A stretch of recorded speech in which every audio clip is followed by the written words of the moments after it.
Hello, everybody, and welcome to Tabletop Bob. My name is Bob. I'll be your Dungeon Master for tonight's episode of Against the Giants. We've got Chris, Dasha, Jeff, Nate, Tim, and John back for the game.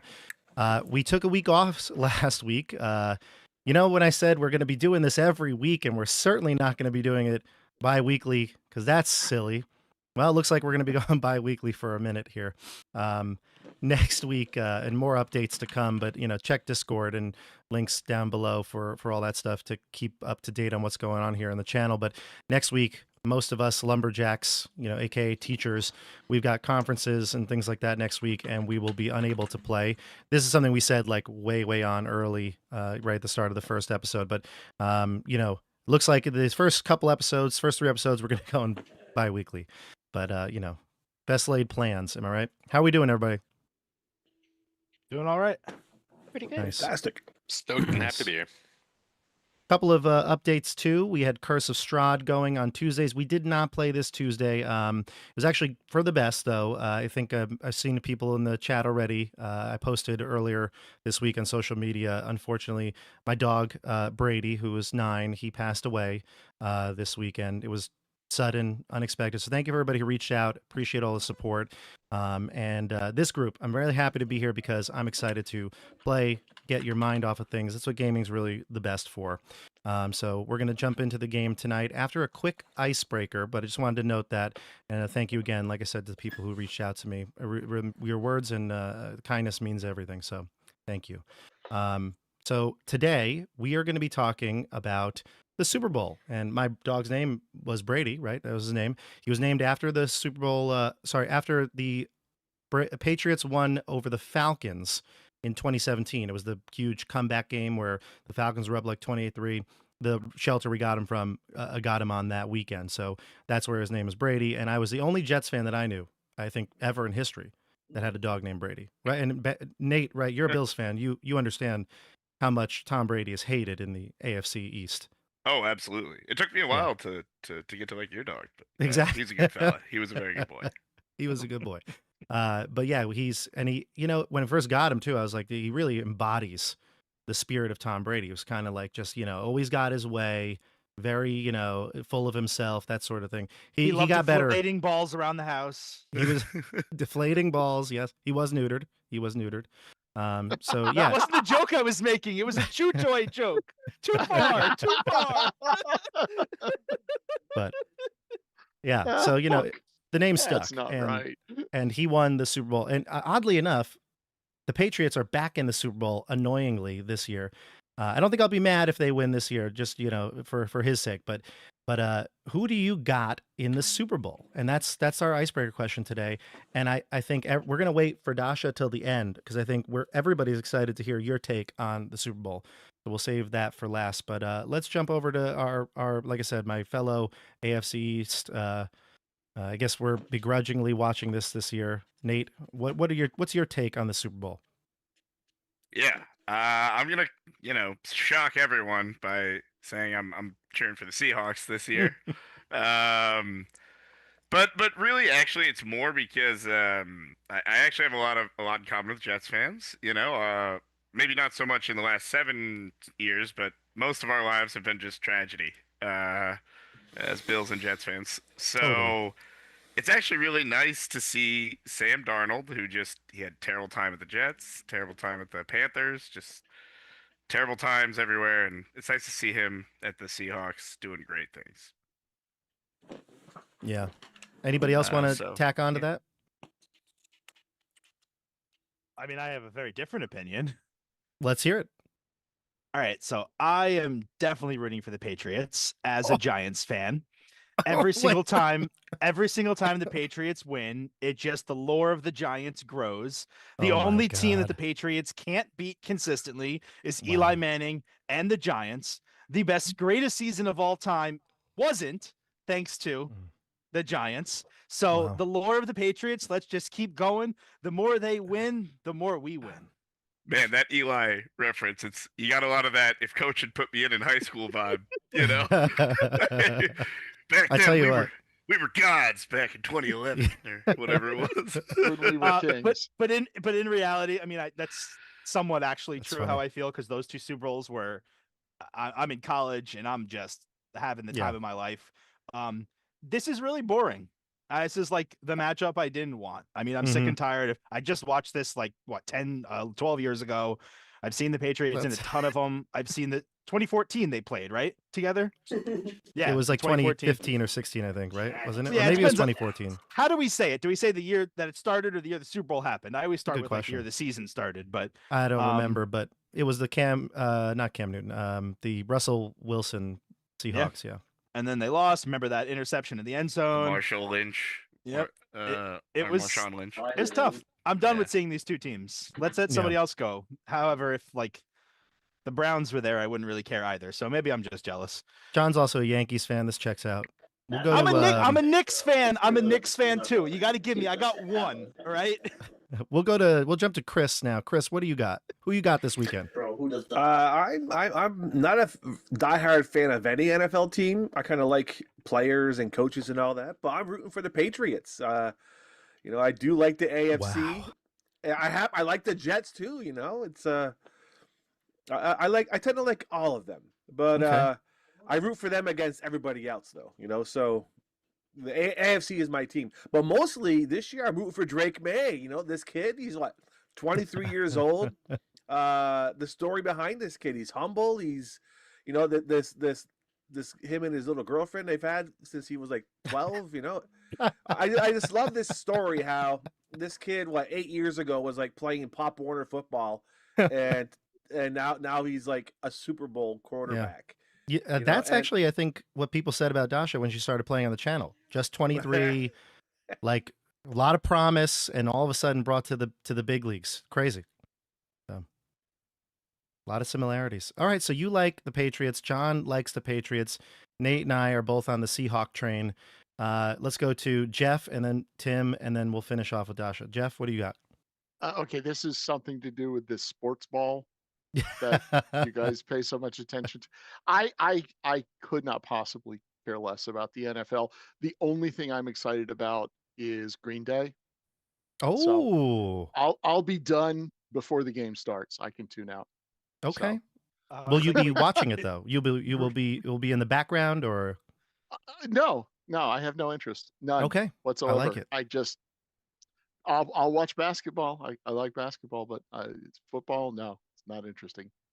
Sorry. You know what? I can appreciate it. Jeff, you seem like more of a Blood Bowl guy. Well, we could do a whole podcast about Blood Bowl. I don't care for Blood Bowl. And I have a lot of reasons to not care for Blood Bowl. But That's anyhow, fair. we That's don't have fair. time for that here. No, that could be a whole podcast. I'm adjusting my my lighting here while we Nice. talk. That's very bad form. But Tim. anyhow. Yeah, man, I'm here for the Seahawks. I'm not gonna lie, I'm here for the Seahawks. Despite growing up in New England and strongly identifying with Noah Khan for a number of reasons, I'm a diehard Seahawks fan. At Super Bowl 49, when it was the Seahawks Patriots, I grew up not watching sports, and like I watched the Seahawks losing the Patriots. I was like, that's my team, and now I'm riding that wave until I die. Wow. Interesting. Yeah, I thought the Maine connection. You go to Maine, right? It's the camp, or is that another place? Is that Vermont? I mean, I go there to go canoeing. I've got no personal connections to Maine, but I feel very much. I was told by what do you call it? A twig, a lumberjack associate recently that I'm the most New England looking. They're like, you dress and talk like you're from New England. I was like, I am, and they're like, yeah, it all tracks. And I was like, okay, like wait, what do you want to do with this information? But despite all that, I still like Seattle and the Pacific Northwest as a place in my heart and soul. And so Seahawks my team. All right. So we got so far 2 Patriots, 3 Seahawks, and a Green Day. So let's see, Dasha, will this be a decisive win? I also just want to address the lumberjack associate. I think that's my new favorite phrase, Tim. Thank you. Twig. That's great. I have to be completely honest. I'm not a huge football fan. I'm a bigger soccer fan. I'm really excited for the World Cup this summer. However, I'm excited for the halftime show. I'm excited for some good music. I'm excited to maybe just have it on in the background.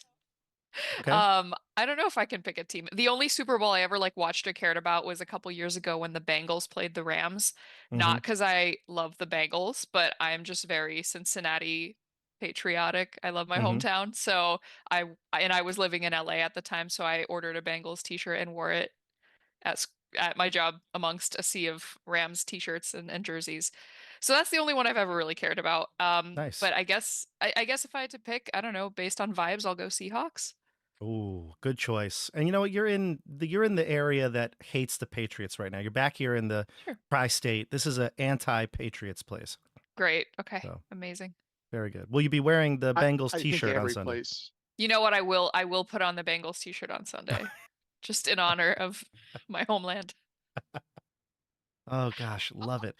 Well, I Jeff, know enough about the NFL to know that every place is an anti-Patriots place. except for Great. Boston. Except for I Boston. picked Except for correctly. Boston. Yeah. Because they cheat. They cheat. Well, what They year did that cheat. start? That didn't really start that long ago. When I was a kid, the Patriots were a joke. Come on. Dude, Yeah, before 2001. Yeah. When Before the Brady and Sox Belichick. broke the Well, curse, the Pats won the it's like- Super Bowl. The Celtics have had a bunch of championships Yeah. in there. Who- Boston used to be so it's- humble and lovable. Who took that damn piano out of that damn lake? Oh no, this thing. again. Anyone get that reference?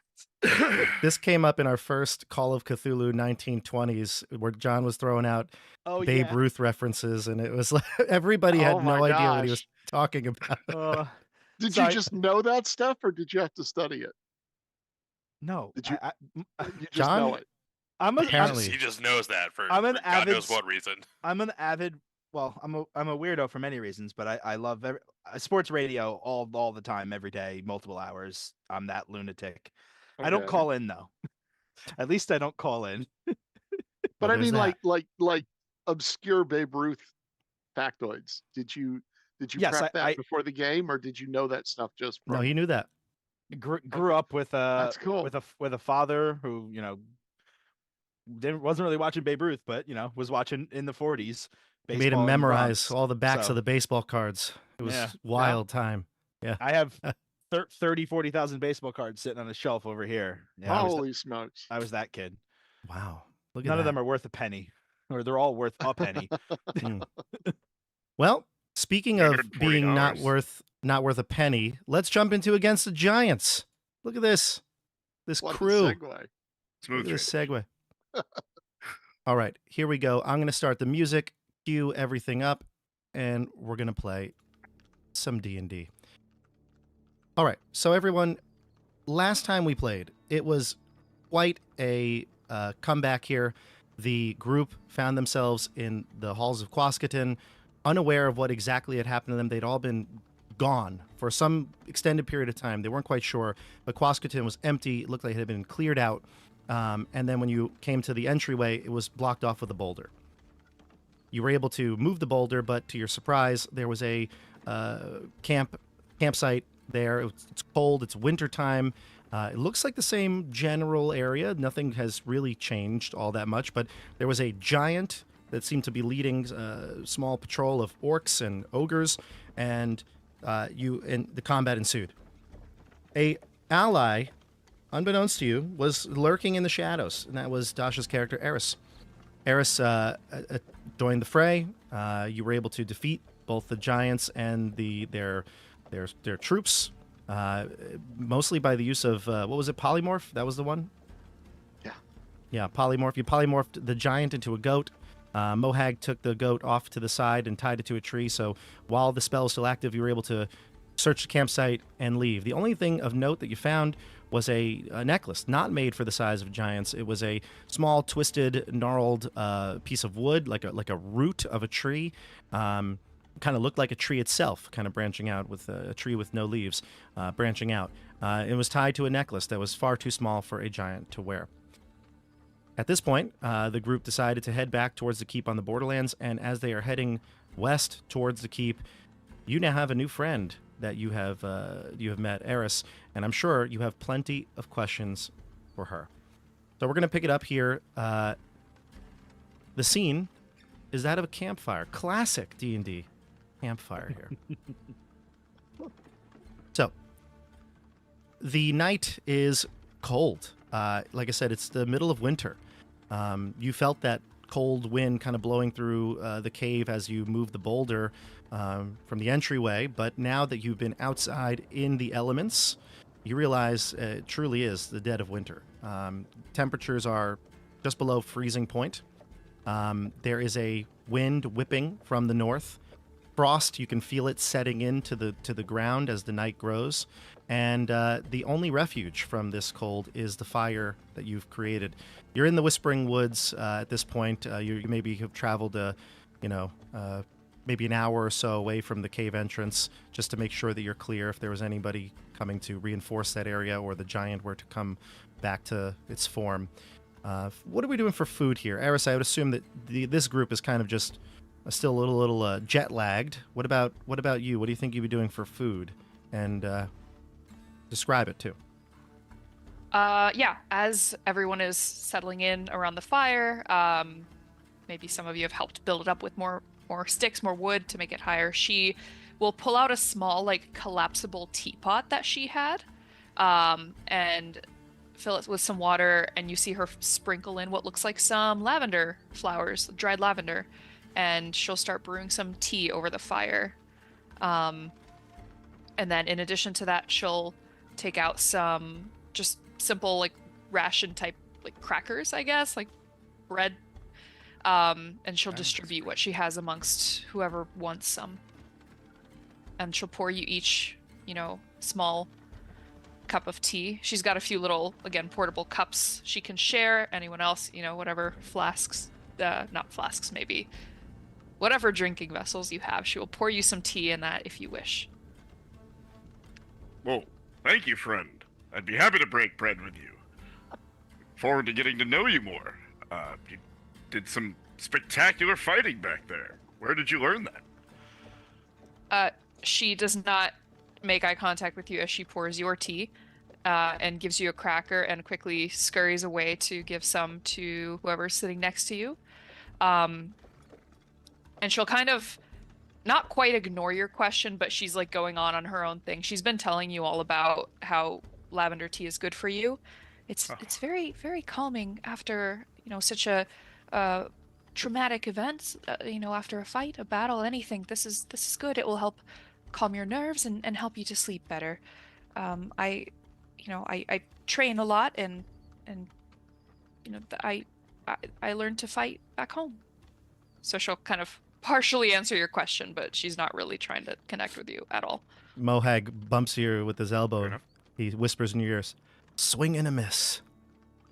You're up, batter. I'll have some tea, he says, and he motions for whatever little cup that he has in his mess kit. Mm-hmm. She will come over and pour him some tea. Drink it very slowly. It's hot, but hopefully this will help you relax. Oh yeah, I only drink tea very slowly. In fact, that's what they called me, slow tea drinker Mohag back in the day. Oh, are you a connoisseur of tea? Do you enjoy? Oh, love tea.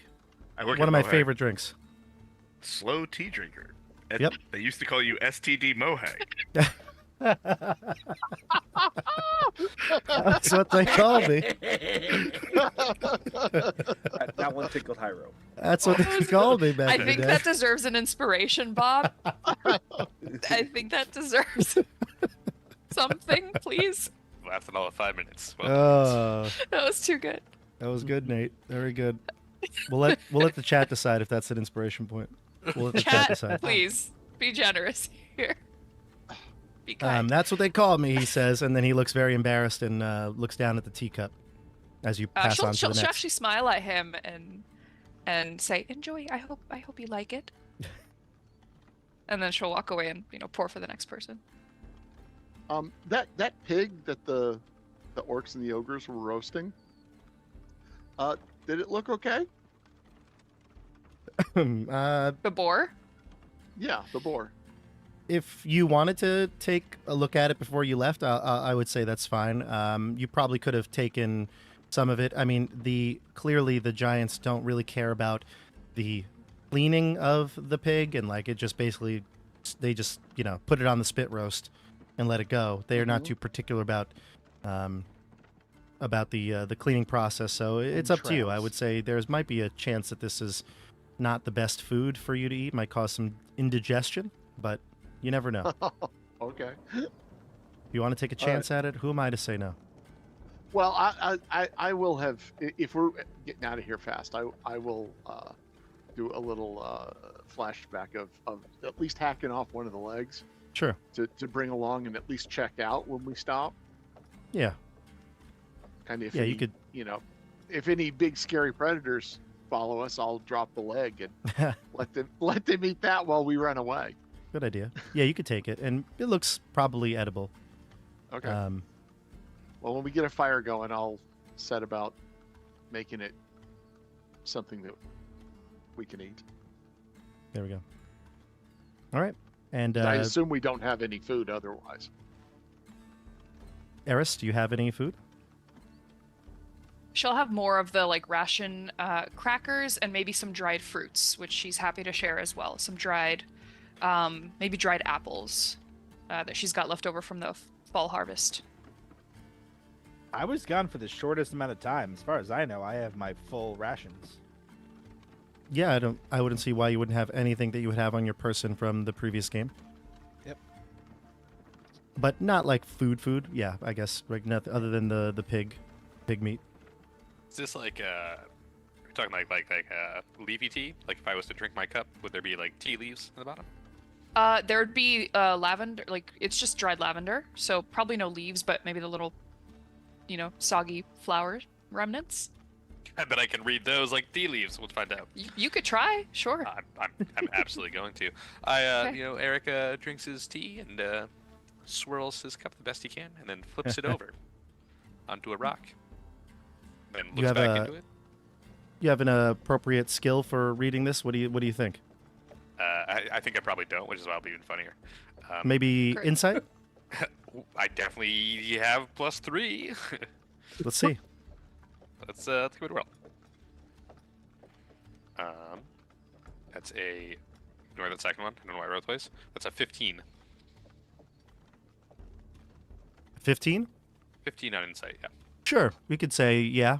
Give me a concept. What shape do you think it looks like? I'm feeling kind of reminiscent of Harry Potter, and so I see a large black dog. Oh, large black dog. Let's say that, yeah. Give me a D8. Roll me a D8. Sure. Let's see. Oh, boy. D8 that's a D8? I think that's a D8. The D8? 6? A 6. I think this would be more of a unexpected twist. Maybe the idea of a dog in the tea leaves being like a bad omen typically. But in this case, you might think that this is a case of you persisting, fighting, continuing to endure. And that's based on the position the dog's in, maybe like a dog fighting or something like that. Not in my head, surrendering. I'm just being like the Shiba Inu from like Doge, and he's persisting. Yes, I love that. Yes, very much so. And he's giving you a little side eye too. Yeah, that's the one. Yeah. You know it. Yeah. Oh, I like it.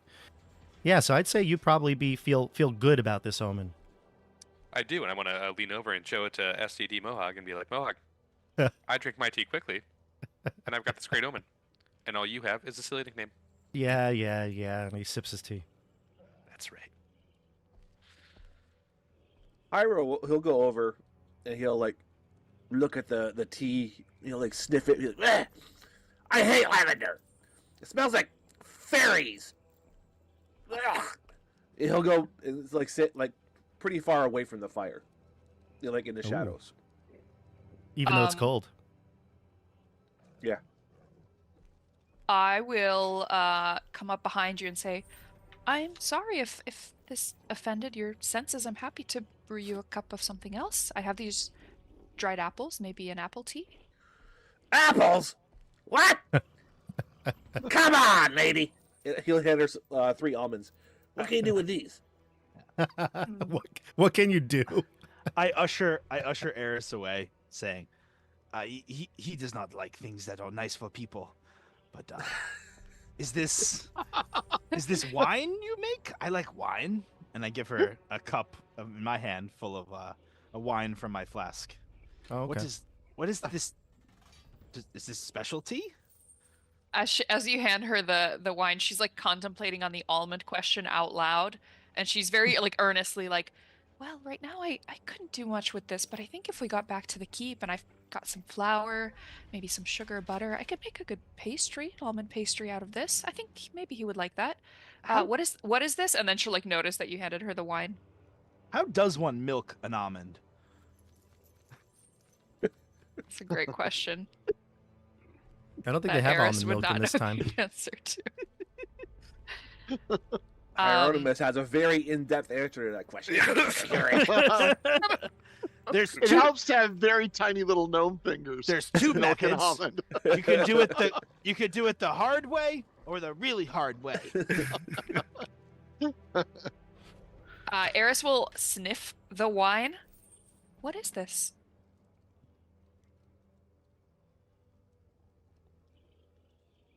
What is this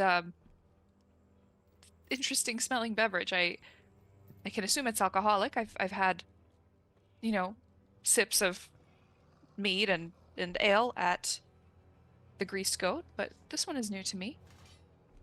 Of course it's alcoholic. That's the only safe stuff to drink. Won't get poison, won't get worms. Drink it. Makes you feel good. And when you do the stabby, it doesn't hurt so much when you get stabbed.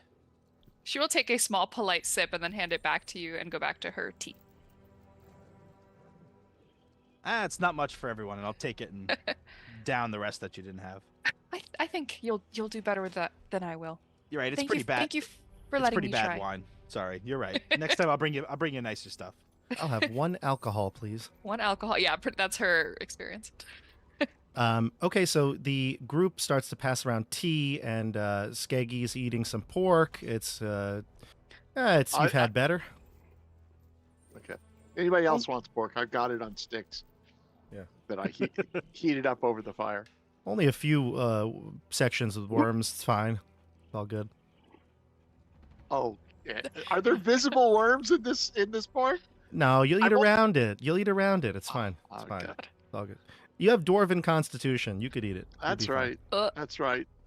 So the night This is is going poison. along smoothly, and Darius, the apothecary, he also comments on the tea, and he even has a little bit of some like herbs or something that he carries around, like dry herbs in a pouch that he, you never know when you need them. So he'll enhance anybody's tea if they would like something else to it. But for the most part, the night goes along as you're drinking and talking, fine. But at some point, I think now questions might be in order here. You've been here now, settled into the campsite. Is there anybody that would like to ask Aerys anything more specific? I mean, I know you're headed to the keep, but you'll be there in the morning, so.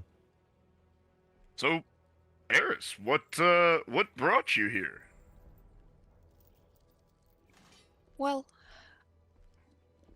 it's a long story. In very short detail, the giants brought me here.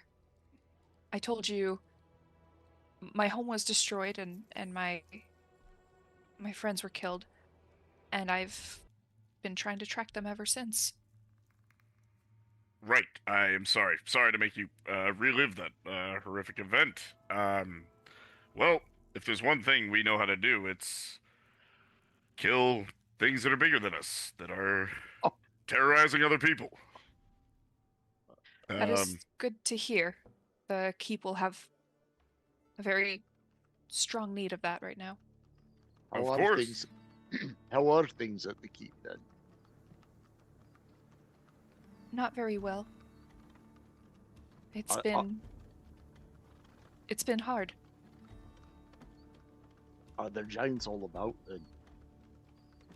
They come and they go, but they've attacked the keep twice.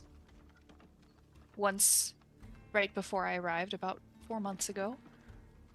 The keep didn't fare too badly. They were able to defend and hold off the giants, and some damage was sustained to the battlements, to the walls, but Nothing too major, nothing that couldn't be repaired. We even had reinforcements from down south come to try to help prepare for a future attack. Unfortunately, the giants came back about 2 months ago and, well, they tricked us. How do you get tricked by giants? Part of the watch, part of the soldiers guarding the Outer Bailey were lured out and attacked, and many of them were killed. And when they tried to run back, the giants followed. And they almost breached the walls. They even had advanced weaponry ready to take down some of the walls, which they did. Some sort of long-range catapults. It wasn't just giants, though. Ogres, goblins, orcs. We suffered very heavy losses that day. And why were you coming up to Casketon? We've been gone for a year or more, I understand. You wouldn't have been looking for us. Well, I wasn't specifically looking for you, no.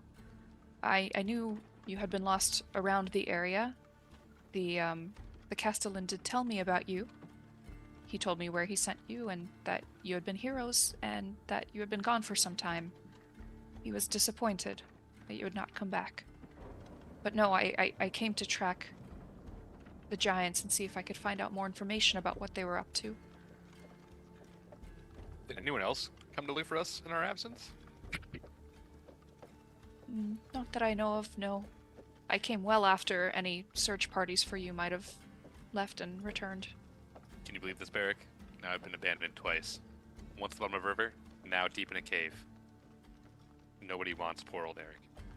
Oh, friend, you know that not to be true. I slap my arm around him. I would never abandon you, friend. How far was... But yeah, that does sting. I'm with you. I walk up to Hieronymus and put my arm on his shoulder and say, "Oh, could you imagine all of the killing we missed? We could have been there. We could have killed so many. I would have burned them all. If you had been there, perhaps we would have fared better. I don't think the keep was adequately prepared for an attack of this magnitude." Can I ask what type of giants were they? Bob, was it mostly hill giants attacking the keep, or was there a more diverse group at this point? No, just hill giants, but like you said, the other creatures that they have employed. Mm-hmm. So I kind of wanted to ask the other question, but like I realized I might not know much about giants. Yeah, I was wondering how much is common knowledge about giant types. Probably hill giants are the only type that anyone's ever seen. I don't remember if I know I sent you a little bit of background about Illustria. I don't know that I touched too much on like giants specifically, but giants do exist in the areas that you live in. Hill giants would be the only ones you've ever, and it's up to you. I don't know that you would ever encounter them. They're not so they kind of keep to themselves. They don't really they're not in the places where humans are. So I don't know that any of you have ever seen a giant up close. This could have been the first one, but certainly ogres, you've seen. Okay. And yeah, hill giants do exist. They exist in the areas of Ilmith in the mountains, like, you where you are north of the keep. You've heard like creatures like that exist up there. It's pretty awful up in old Ilmith. Why nobody lives there anymore. And then down in the more, I guess, your neighboring continent, Vartim, the Vardish Highlands have lots of hilly, mist-covered valleys, and that's where hill giants live in that continent. But again, like I said, I don't know that that's necessarily like what everyone here would know. Maybe some of you would be totally oblivious. Like Mohag is not going to know about any of these things. Add it to the list. Skeggy's over 300 years old, and he's traveled a lot.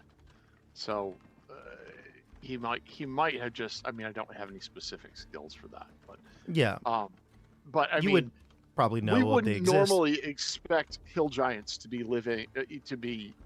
like organized on any significant scale, right? I mean, I would expect it just this 100%, is just me Jeff. guessing as a player that hill giants live either solitarily or in little family groups, and that this is very strange to Totally. see hill giants normally live in the hills, right? Yeah. Mhm. I met a But giant once. They're not very organized and typically not very intelligent. They don't typically, lead armies. Yeah. I think that's common.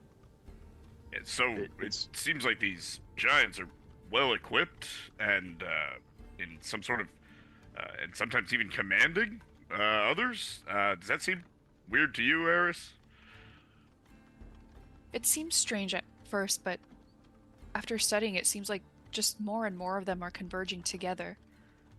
Giants from my continent and yours seem to be amassing and bringing with them their smaller henchmen, the ogres, the orcs, the goblins. It seems they're heading north, and the keep might be one of the last places on their path they haven't successfully overtaken yet. They're moving they're moving in a direction. Yes. I wonder if something bigger is at play than just rampaging giants then. And do you know what happens behind them? Or have you been ahead of them the whole time? I've been behind and ahead. Are there lots of them occupying the space that they've conquered, or do they just move on? They move on. They move quickly. When they destroyed my home, they overran it and were gone within hours, leaving behind total destruction. But no occupation. No, not that I know of.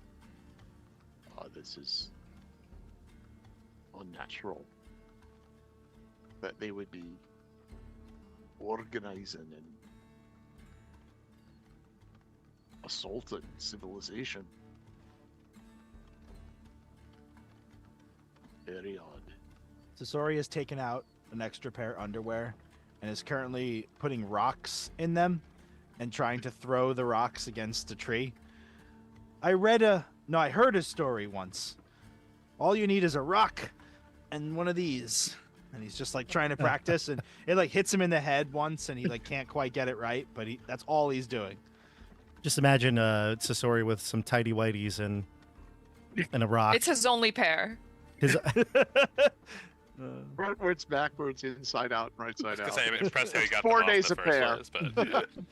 It's easy to take them off if you don't wear them in the first time. Sasori became French, I heard. That's what the The chat funny said. thing is, he doesn't actually have an accent. He's just not very bright.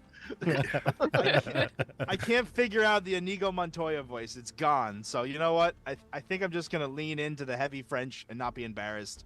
And oh, this is the new voice. Let's just understand it. I am Sebastian from The Little Mermaid, and hi. Oh no! Let's move on. It's Card 2 in Super 3D. Oh no. I'll try to work on it. I'll listen to old episodes, but this is what we're dealing with for right now. Sorry. Okay. Darius says, maybe there's something else at play here. I've heard of different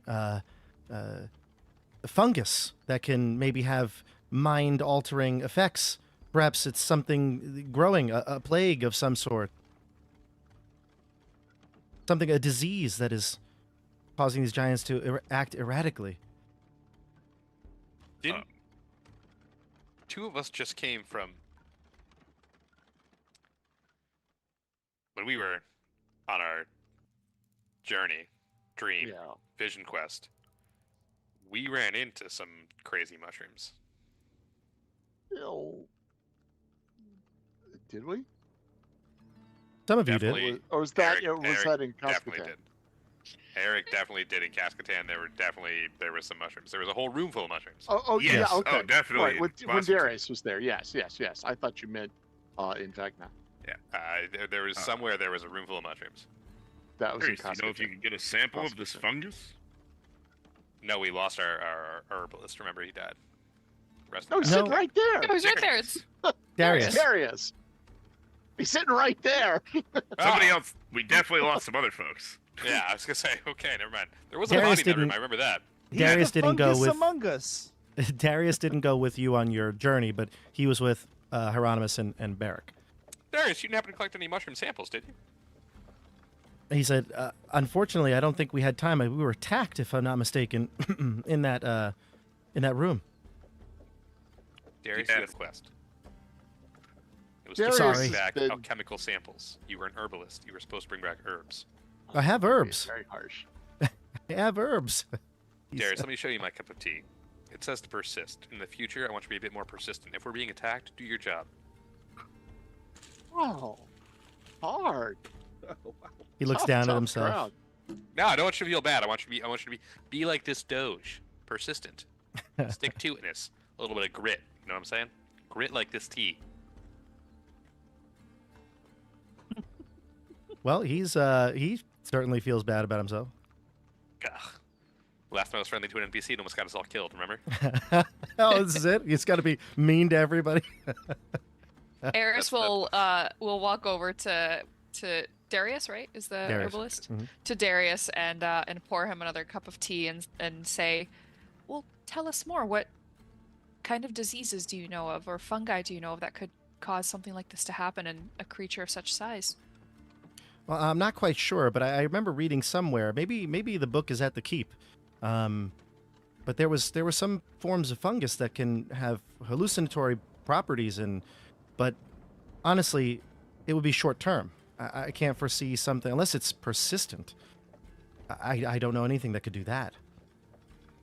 Well, the giants have been attacking and ravaging the countryside for months now, so unless they're consistently taking something like that, I don't think that would be the answer.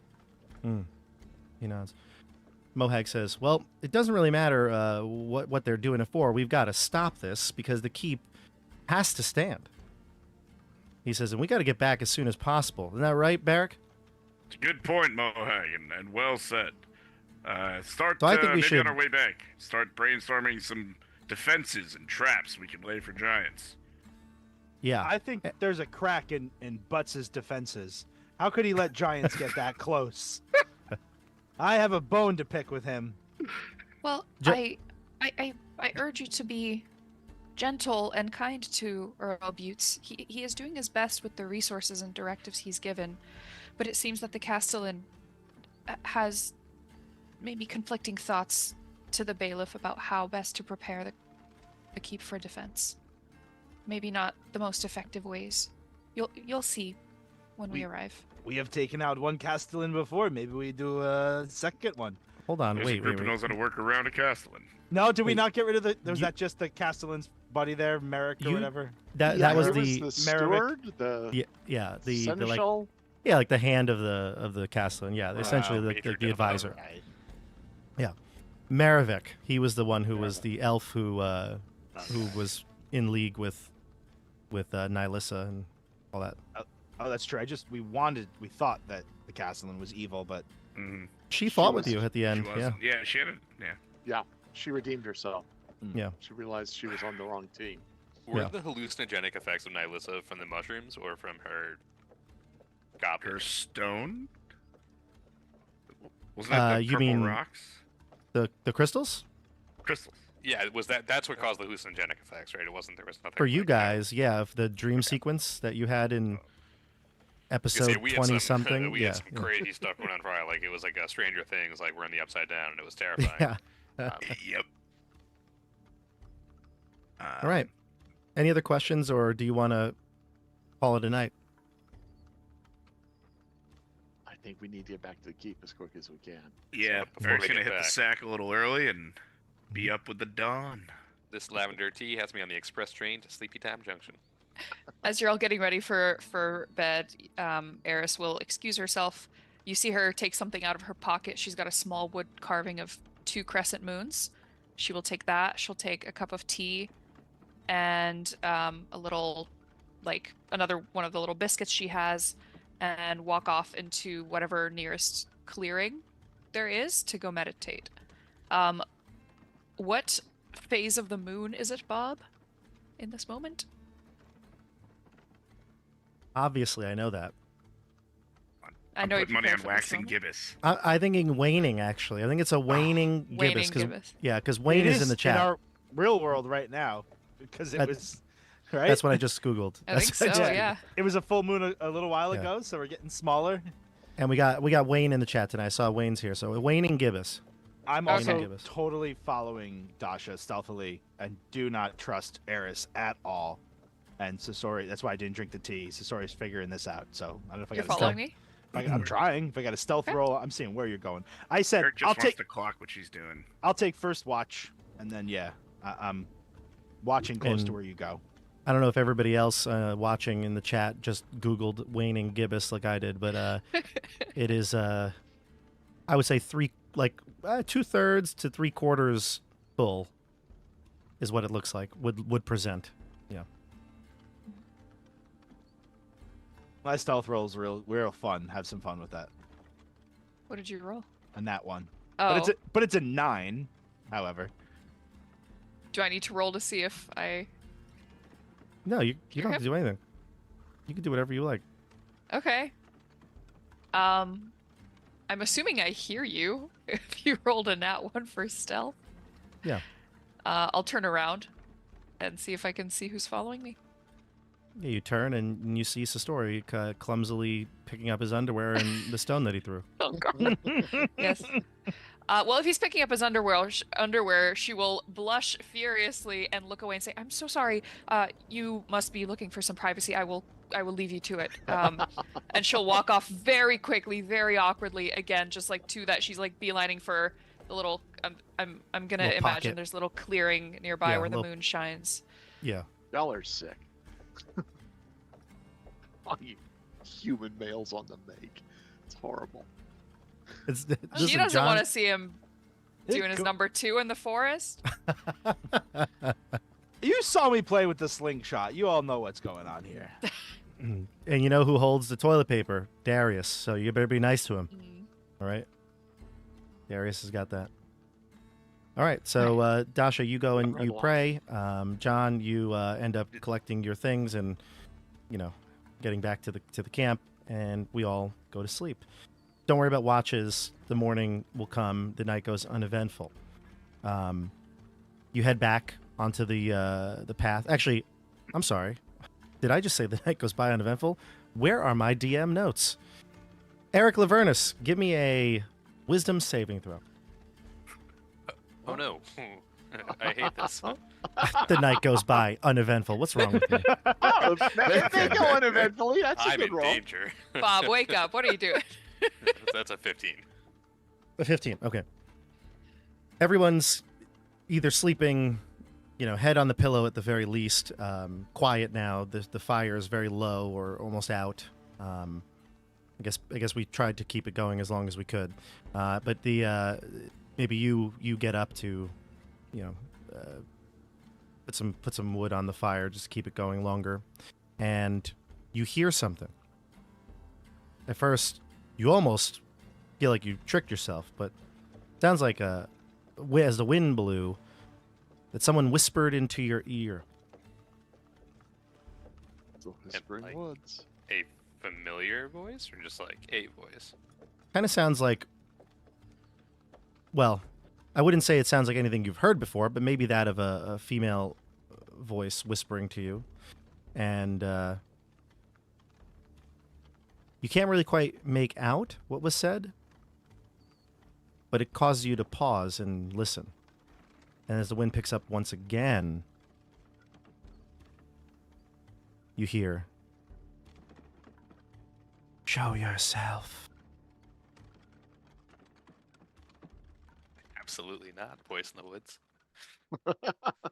Now, before you came back here, you had heard that the Whispering Woods, or when you went to Quasqueton, the Whispering Woods were quiet. Every other time you've gone through these woods in, the Keep on the Borderlands campaign, somebody heard, saw something, some sort of hallucination, but not when you went to Quasqueton. Made you, I think, believe that whatever curse, spell, magic, hold, whatever this is on this woods has been gone or defeated. Now you hear it again. Just You made for- the I think save. probably- Nothing probably- happens to you, but nothing happens to you. You made the save. But- Yeah, probably late at night, and with everyone except for Aerys already knows I'm a tiefling at this point. I think it'd probably be in a, natural Eric tiefling form. But certainly in the morning, it's disconcerting. I don't like it at all. And in the morning, when the morning comes, I'm gonna grab my holy symbol, the Mobius loop strip kind of thing, and can cast a quick prayer to my mercurial god of change, before I use disguise self to look like the artist formerly known as Prince. Gotcha. And then everyone wakes up after an uneventful night. All right, so we head back towards the west, towards the keep. At this point, I would say that everyone is just, cold. I mean, you woke up in the morning, the fire was out, it's cold. Your bedrolls, which are maybe, it would keep you warm on a chilly, fall evening, are not really prepared for this weather. You create a bonfire really quick, just to warm excellent. us up quickly. Yeah, perfect. I was gonna say that's gonna be helpful as you finally reach a keep, now warmed a bit from the morning frost. The only thing really maybe would be super cold would be the extremities. But you look through your breath in the air as you see the keep in the distance. Now, the keep kind of looks the same from a distance, but as you move up the narrow rocky track, that sort of like a path that kind of winds around the plateau, you can see that the walls of stone that once kept the keep pretty safe are cracked and fractured. Some areas are rubble, basically piled high, but rubble completely broken through. It looks as though the plateau that it's on as well has deep, ruts from maybe some sort of creatures trying to climb it, giant creatures trying to climb it. Before, when you first came here, you saw that sign that says brigands, the warning for brigands that was here. That sign is now destroyed, cracked, splintered, no longer standing. You get close enough to the outer gate, and there are guards clearly at the top. They don't seem like they're worried per se, but they're looking down, and they'll hail you as you approach. Nate, did you want to say something? I had a quick question. As we're traveling back from the Whispering Woods and the caves, previously there had been some kind of out settlements. Is there any evidence of those remaining, or have they been kind of completely razed by the giants as we're traveling back? You mean like the farmsteads that were along the south side? You didn't. Yeah. You're coming from the north, so Got it. You're coming from the Whispering Woods. Perfect. Yeah. The closest farmstead was Old Ruth's house. Remember that? But there was a whole bunch. I know, in our game, Ruth was the only one you visited, but there were many. That's the whole point of this area, is that it grows food that gets sent down south, and there are tons of people living within the region, especially further south you go. If you go a few miles south, it's even more. But basically, the keep is the protector of that area. You haven't gotten a chance to see them, so they hail you. Looking at the destruction and everything, I'll look at the group and say, as I told you, they have catapults. Yeah. Can we see where they would have had those catapults? Can we see? Is there evidence of tracks and stuff from when the giants were here? Yeah, maybe there's some deep ruts. Yeah, I would say maybe there'd be some deep ruts from that. But with the maybe a little bit of snowfall in the area with some constant melting and snow, it might be a little hard to tell. But I would say you can see that there clearly are signs of a battle. There are rocks that were hurled at the keep that have laid to rest down below below the plateau. The road that travels up, winds around to the keep, is got much more damage to it, fractures. Carts would have a hard time certainly coming up this now. not impossible, but difficult. And all those tracks and things like that you see come in various directions, actually from the Whispering Woods where you're coming from. Even some towards the west where the actual road is that leads to the Caves of Chaos. How tall are the walls of the keep? We've climbed them before, so we have some idea.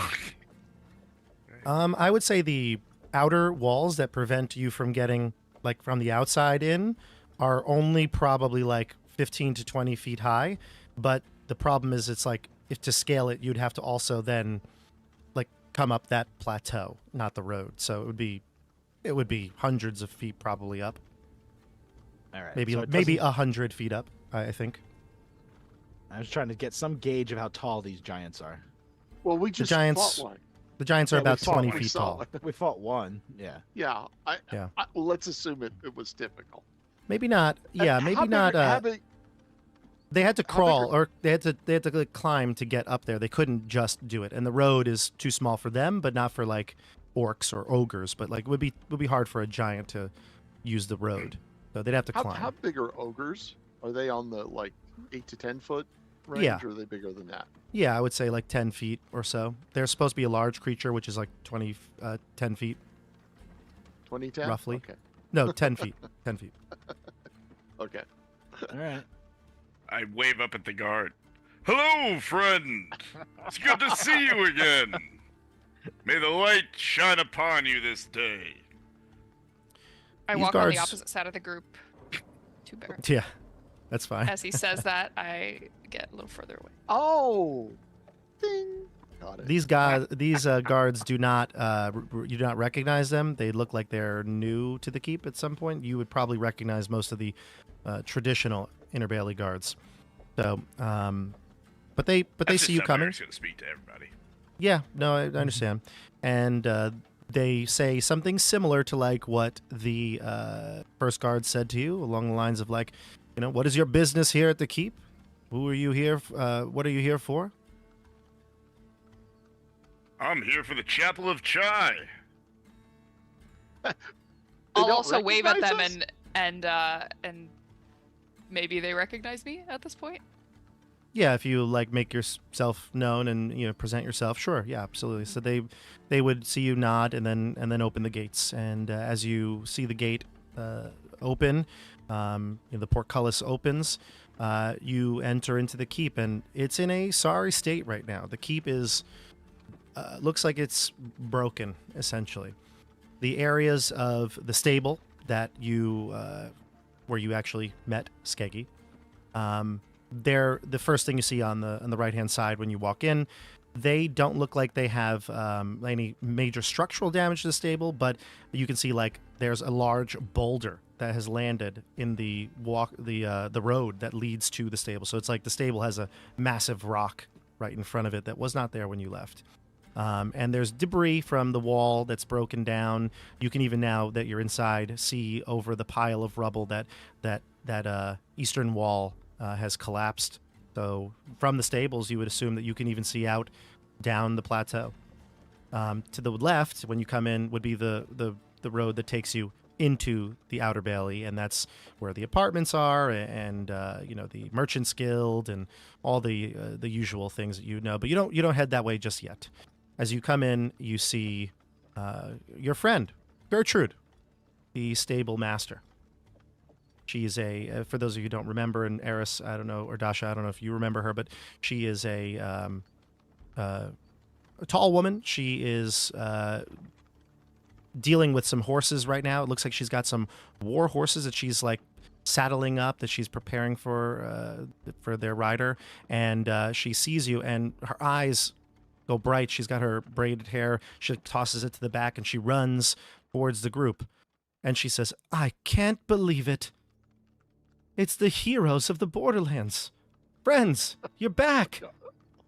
Guardians of the freaking galaxy. What's her dog's name? I'm taking a bone out, looking for the pup. You hear woof, woof. And the now wizened colonel, he hobbles towards you. He has lost his leg. He Oh, has no. 3 legs now. He's a tripod. My goodness. Oh my goodness. Who's a good boy?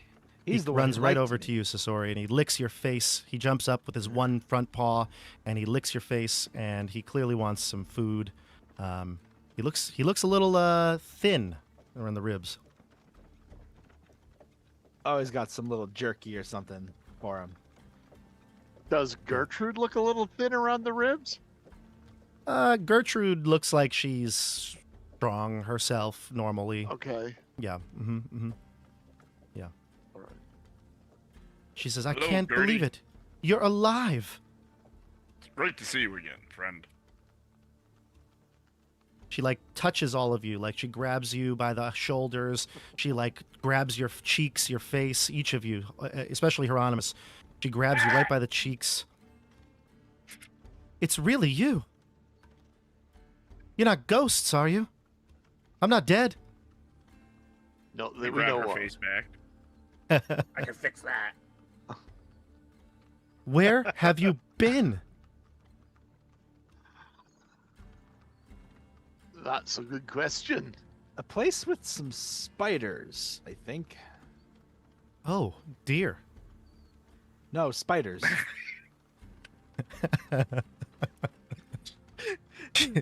Was Nate, it a you saw that spider coming. deer? I'd say, Or yep. a dragon Oh, spider, Of or- course, spiders. Oh. But seriously, you've been gone for so long.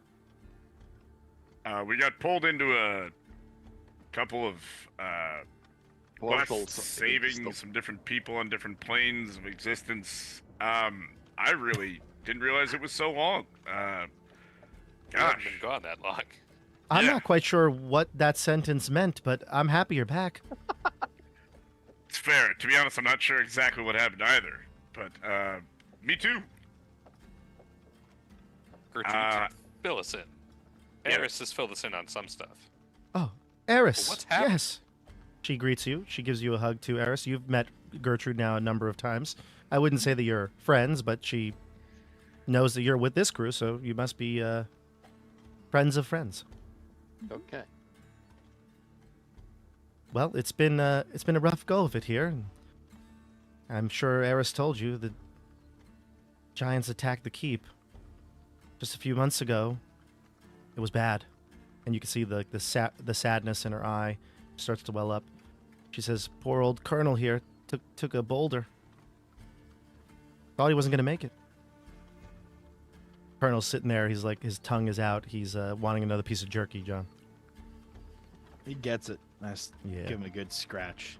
Gertrude, I only have one question. It's incredibly important. And I need you to answer me 100% honestly, no matter what. Anything. Has anyone surpassed my poetry? She laughs. Never. And But all things is are right in the world. But things are strange around here now. She says, food is short, and people's patience is even shorter. How long has it been since the giants have been seen? You say the attack was some months ago. She'll answer the question as you continue to walk. She says, "Here, let's head this way. People need to know that you're here." And she starts to walk towards, like, the outer bailey. Do we pass the grease goat? Not yet. I could bring up the map if that would help everybody. I think it's just been a wanna- while since we've seen it. It's been a Yeah. while. Gertrude, just is the grease goat okay? I'd forgotten. We got to change that number. That's no longer a 6. That's a 13? I think What is 11, this? but I 11. love that. There you go. You can see it, right? Yes. All right. Oh yeah. So yeah, the stable is here. Okay, this is the stable, and this wall here is what broke. So you can see this wall is no longer there. It's just rubble right here, all rubble. The road kind of here turns up. This is where the apartments are. This whole area here is like living quarters. I feel like John Madden right now. Speaking of Super Bowl here, these are the apartments. This is Decario's tower, the star here. Well, Hieronymus's tower now. Well, I don't know. It's been a year. What you would refer to as Hieronymus's tower. Chai Chapel, of course. and the goat. The goat is here. Okay. And you start walking towards the apartments, and you see people as they start to pass you. You notice there's a whole lot of people here. Once you turn the corner and you get to where the civilians would be, I mean, the streets are flooded. You've never seen the keep this populated. She'll answer your questions, though, Jeff. She says, giants get spotted all the time, to the north, especially from the woods, but also to the east. We've even heard, though, that giants have been attacking patrols that guard the caravans coming up from the south. It seems like they're all around us. Mm-hmm. Is anyone planning on repairing that wall? Just, there's no time. And honestly, no one here has the skill enough to do it. Take a rock, you put it on a rock. You take a rock, you put it on a rock. I don't see what's so hard. I wish it were so simple, but There's a bit more to it than that, lad. But we got the stone guy over here. He knows what he's doing. about a year ago, some people got wind that giants were raiding and attacking to the south. Everyone thought, well, who cares? As long as it's in Vardam, it doesn't matter. But now it seems like they've come here, and the giants that live to the north, they're all working together somehow. And I don't know what's going on in the south. Aerys is from there, actually. But here, it's been absolutely nightmarish. It seems like they just want to torture us. All the farmsteads have been abandoned. They've all come here, and we're struggling. So do all the people that we're seeing, they look like refugees from around the area that have come in, or are there people from farther away than that, like running from other regions? No, I mean, like, the keep had a population when you were here, right? So let's maybe add, like, a quarter of that population when it was, like, at its max. Now add it again. Those are the farmsteads that moved back here. Okay. So we're just looking at the local farmers having fled into the keep. They've moved into the keep. And you also notice a larger military presence. There are outer Bailey guards, which are, really more like the police. That's Earl Buttes's force. They're more of like a civilian force. And then the outer Bailey guards were the ones you would see at the walls and at the outer gate. The inner Bailey guards, there seems to be double the amount that you would ever have seen present, even in times of distress, like the night the Chaos Spawn entered here, like things like that. This is double that, the amount of guards that you see. You almost see a guard on every corner. Gertrude, or also Aerys, either one of you. When the giants attacked, or have attacked in the past, they take anything with them, or is this just wanton violence? I can't speak for Aerys' situation, but here, they never got into the keep. We've defended it well. She seems very proud of that. Oh, nice work.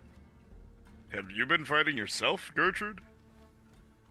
I mean, doing my part, helping with collecting arrows and readying the war horses. Excellent. Whatever I can do.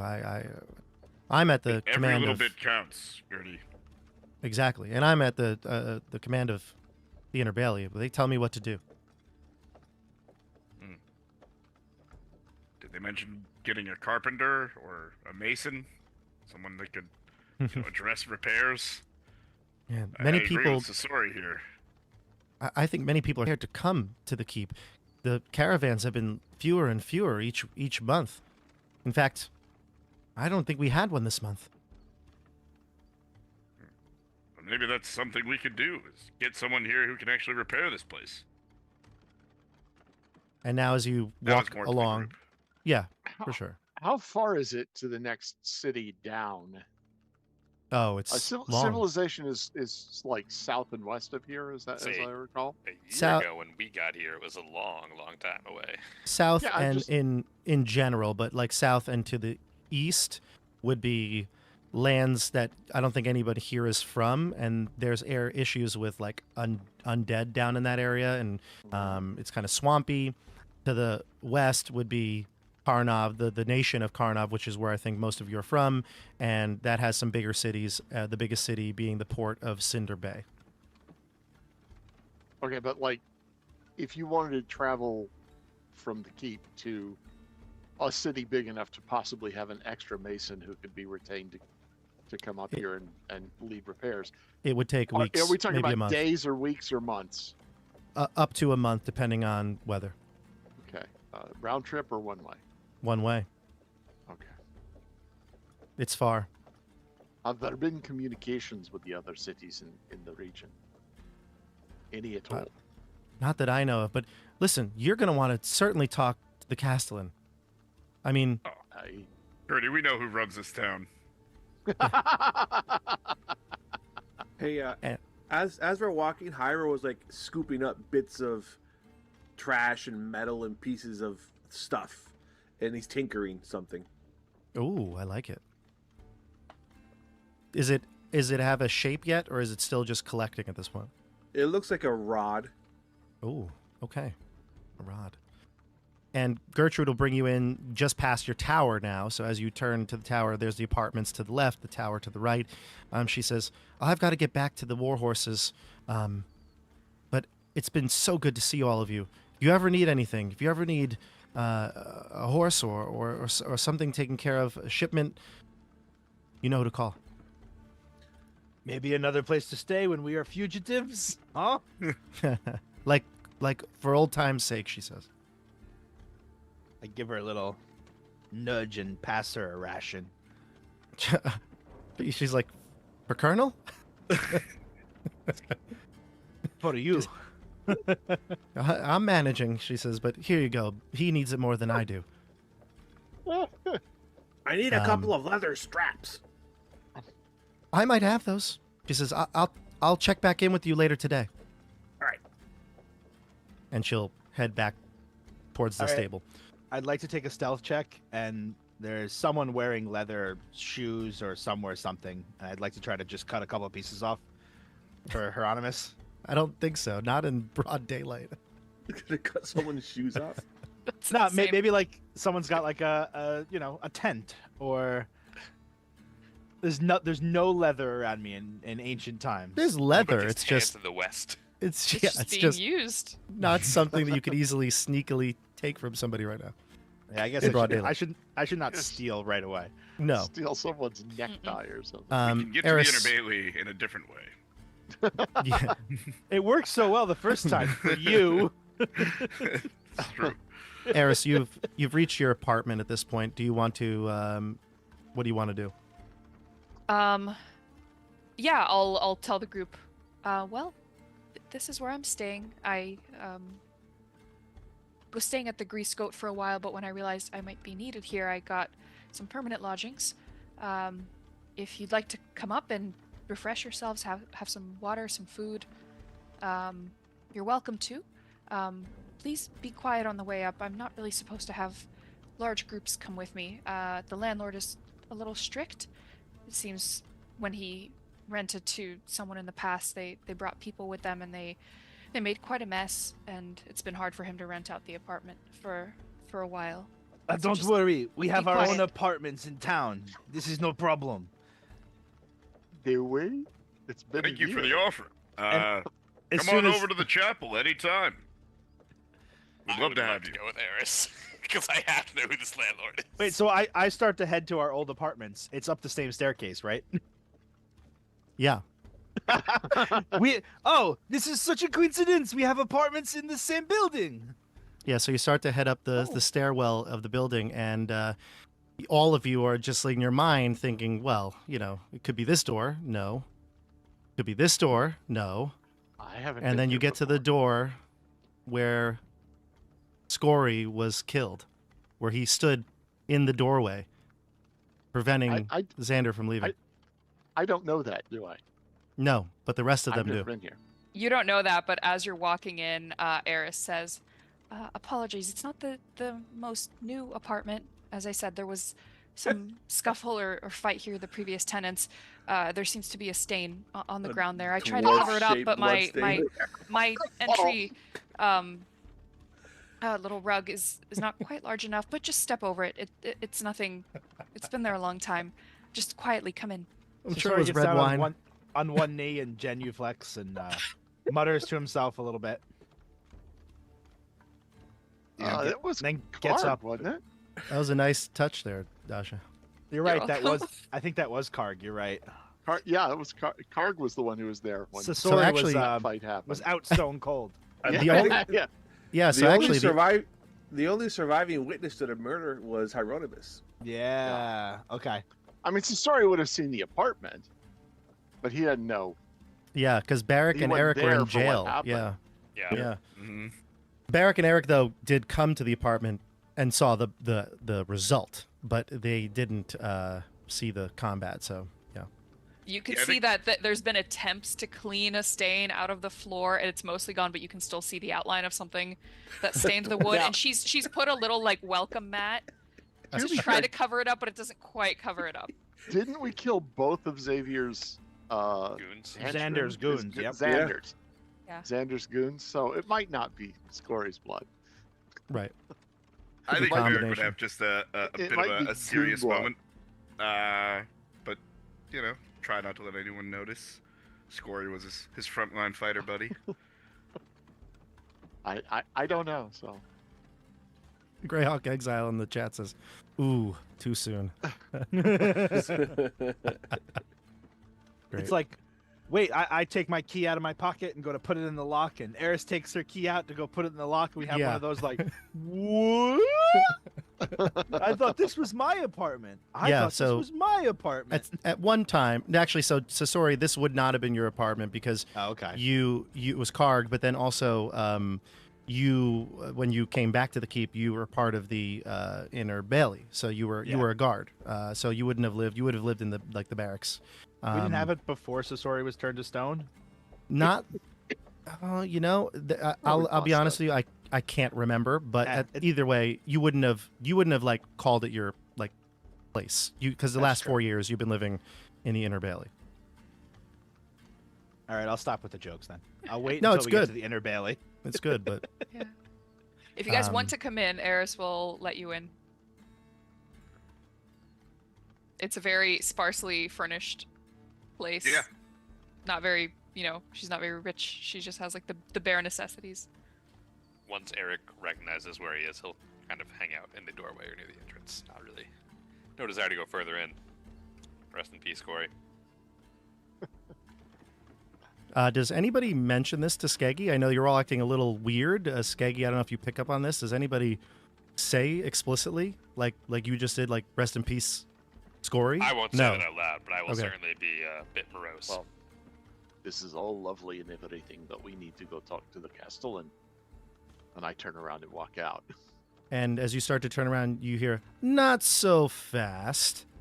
And there is the landlord, Lotus, who all of you have seen at one point, I'm sure, maybe not Skeggy, but the rest of you, when you rented this apartment at some point, you went through him. He's a, tan-skinned, he's got a mustache, maybe a goatee at this point, and he, long, dark hair, and he says to you all, "Aerys, I've told you, you can't bring this many guests over." Wait a second. I'm sorry, Lotus. I thought maybe you'd make an exception for these. By the stars, he says. Hieronymus Bosch, Barrick Helios, Eric Laverne, the artist formerly known as Prince, and Sasori. It's good to see you again, Lotus. See, you're still running a tight ship around here. I didn't know that you were coming back. I sold your apartment. Do we get the security deposit? No, it's gone. It's very much gone. But Typical I've got landlord. more. I've got an apartment, a special VIP apartment for you. Oh, I'm sure he does. Sounds excellent. Where is it? It's on the first floor, right by mine. I'm sure you Surely need better lodging. than all of us. Are your I'm quiet su- hours still the same as they used to be? Well, That's up to the Castellan nowadays. Oh, very tight ship. Yes, and unfortunately, I had to lower my prices. He says this with like disdain. Understood. So what are we talking here? Well, it used to be, I think, what was it? Have it here. I think it was He like, used to charge. He charged the most. He was. Let's see here. The apartments. Yeah. Are we keeping track of gold? Because I haven't been. Not since last episode. Yeah. I don't remember what he used to charge, but he used to charge, let's say, like 10 times this.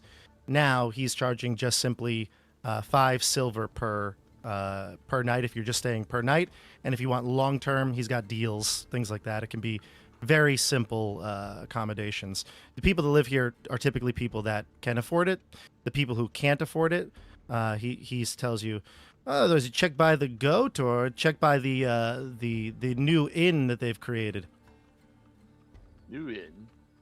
Yeah, they repurposed one of those one of the shops down there. I forget the Tanner or something. They repurposed it. Now it's a well, for those who can't afford. How many extra rooms do you have, actually? Apartments, rather. Just the one. Just the It's- one? Every other one is taken? Taken. All right. We'll take it. Excellent. I'll draw up the paperwork. See me later. I'm sure you have a lot to reacquaint yourself with. I'll be in my offices. We'll talk price then. I'm sure you're good for it. Yep. Barrick's not even sure if any of us will need this Right. apartment. I'm But at the very least, he's thinking, he'll pay for it and take refugees off the street into the apartment if we don't need it. And Lotus walks away and he's like, the Tanner? Or was it the apothecary? And then he pauses, walks away, and Darius says, that's my store. Aerys, it was your store. Our apartment just got rented out from underneath us. Your store is... I'm sorry, friend, but probably much like your mushroom collection. Darius says, well, I think it's time that I get back to where I'm supposed to be.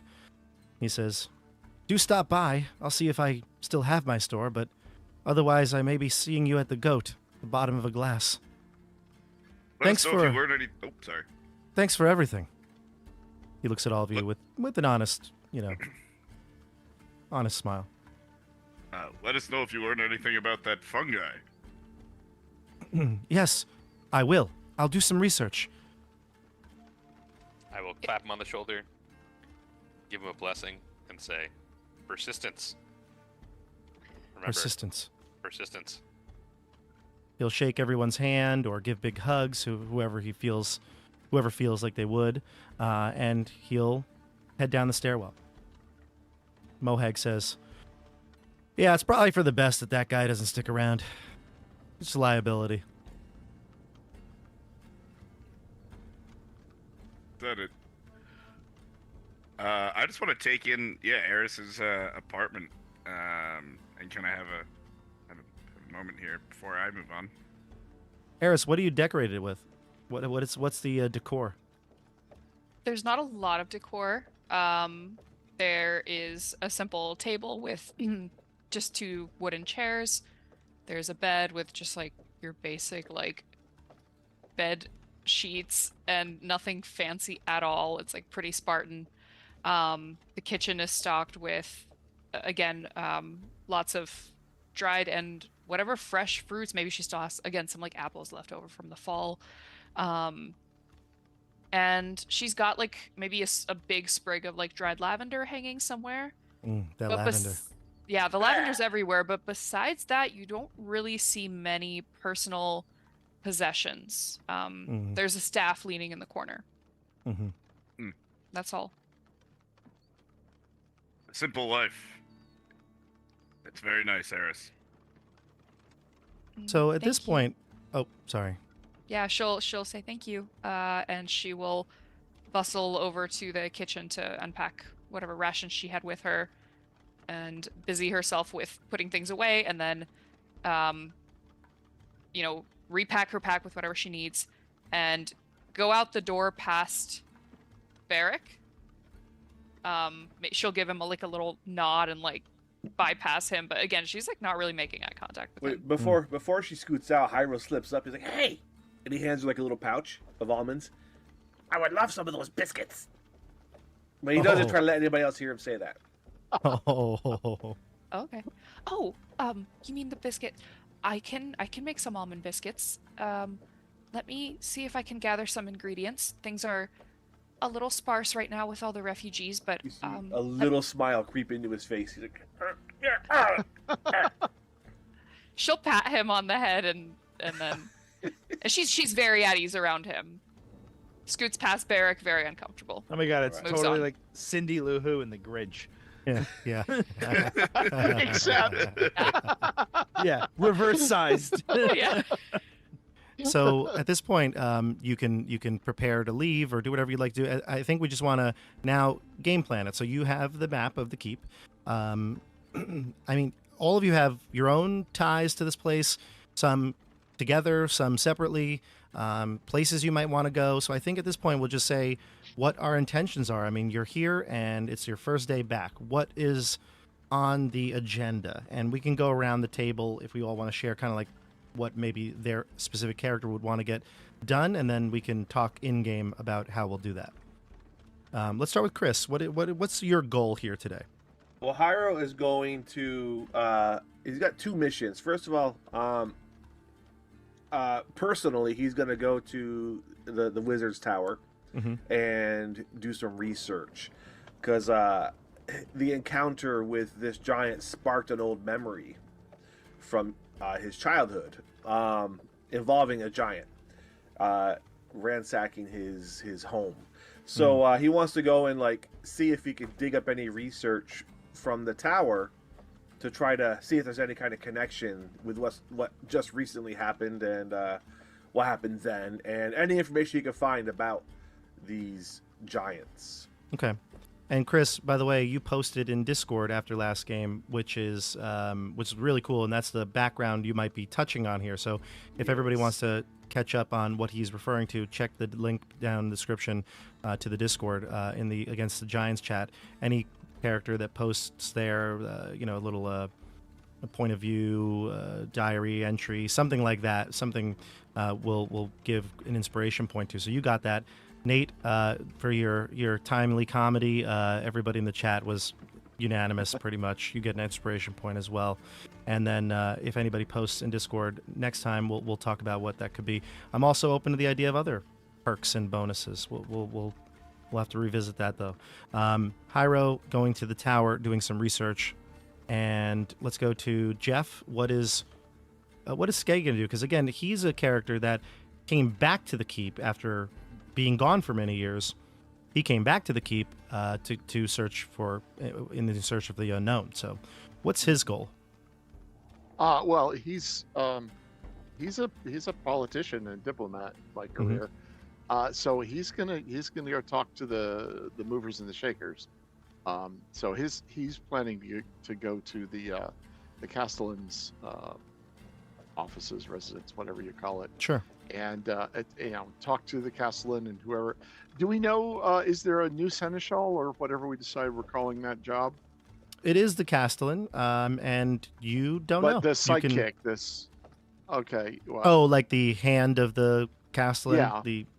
Yeah. I don't think that you would know. Aerys could fill you in on some information if you asked her. Okay. We'll do in game in a little bit. But okay, Skeggy, yeah. for sure, politician, wants to go speak to the top. Wants to speak to the manager. Good. All right, and then we'll go to let's see, down in the bottom here, Nate. I have a feeling I know where Barrick wants to go. Absolutely. I want to go check out the Chapel of Chai and Hyperius. Okay. Hyperius. Okay, cool. Yeah. And then, of course, we jump to Tim. What do you want to do? I would like to stick with Aerys. 1 second. Okay. That's fine. We'll come back to you, John. What about you? I think the first thing I want to do is go check on the son of the man I murdered that I've been keeping in touch with. I'm searching for his name feverishly.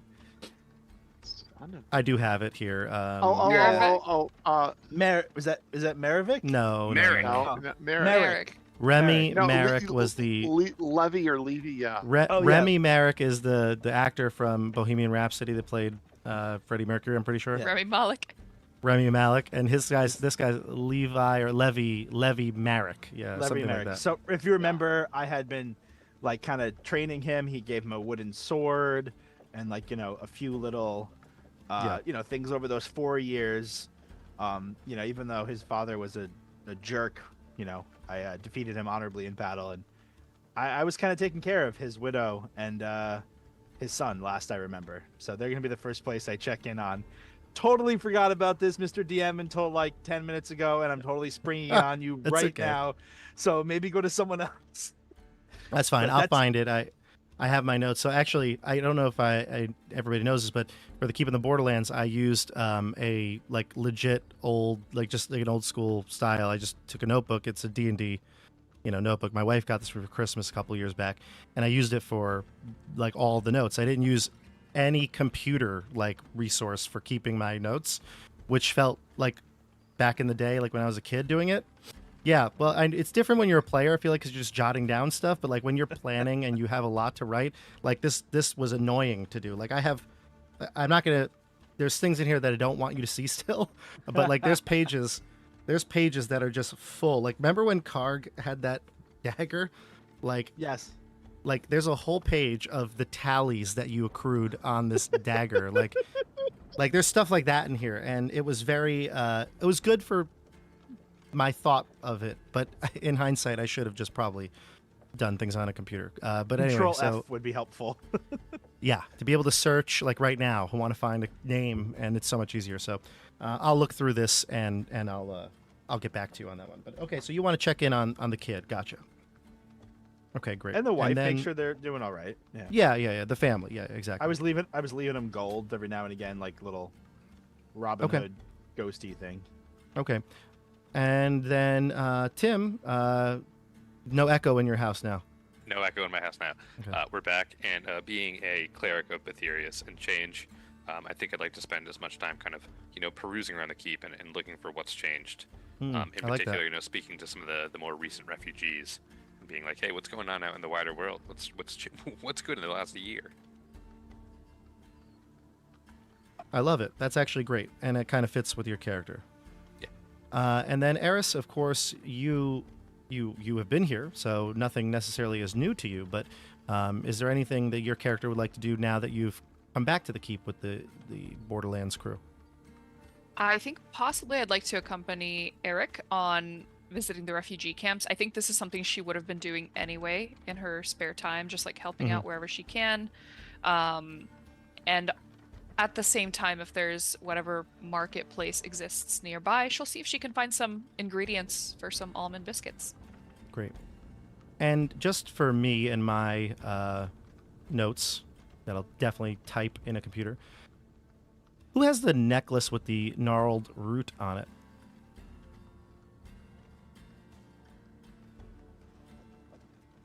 Oh, I think that might be. Do I feel like I did a religion check on it. I don't know who took it though. Did anyone ever detect magic on it? Yeah, we would have surely done along the the testing way. on all Aerys, that stuff. did you take it? Well, can we kind can of decide. assume that we would have like checked it, detect magic, and whatever other roles that we might have been able to apply? Anybody's got history or religion or anything to try and figure out what it is? I think that's something we would have done around the campfire if we'd remembered it. I did a religion check on it last time. I got a 17. And what did we find out? Just that it's somehow druidic? Is druidic in nature and not something he's ever specifically seen before. Yeah. Yeah. Okay. So I don't know if I clearly just have it, but I wasn't. If anybody wanted to hold on to it, I think it was just the last. You can episode. decide. You can all just Is decide there- now. It's not a big deal. Is it magical? What are you casting on it though? Detect magic or identify? Detect magic. Okay.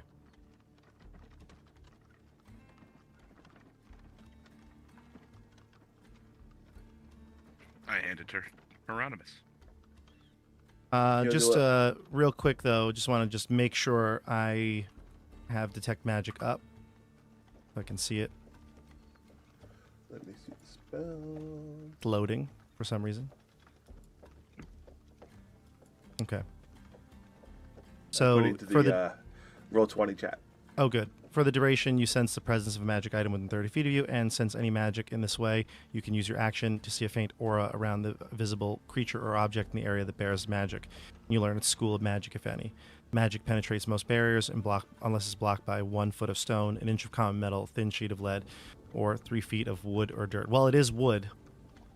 So It ain't 3 feet. no, it's not. Unless it's a TARDIS. So I would say it is. Yeah, it is magical, and divination magic emanates from it.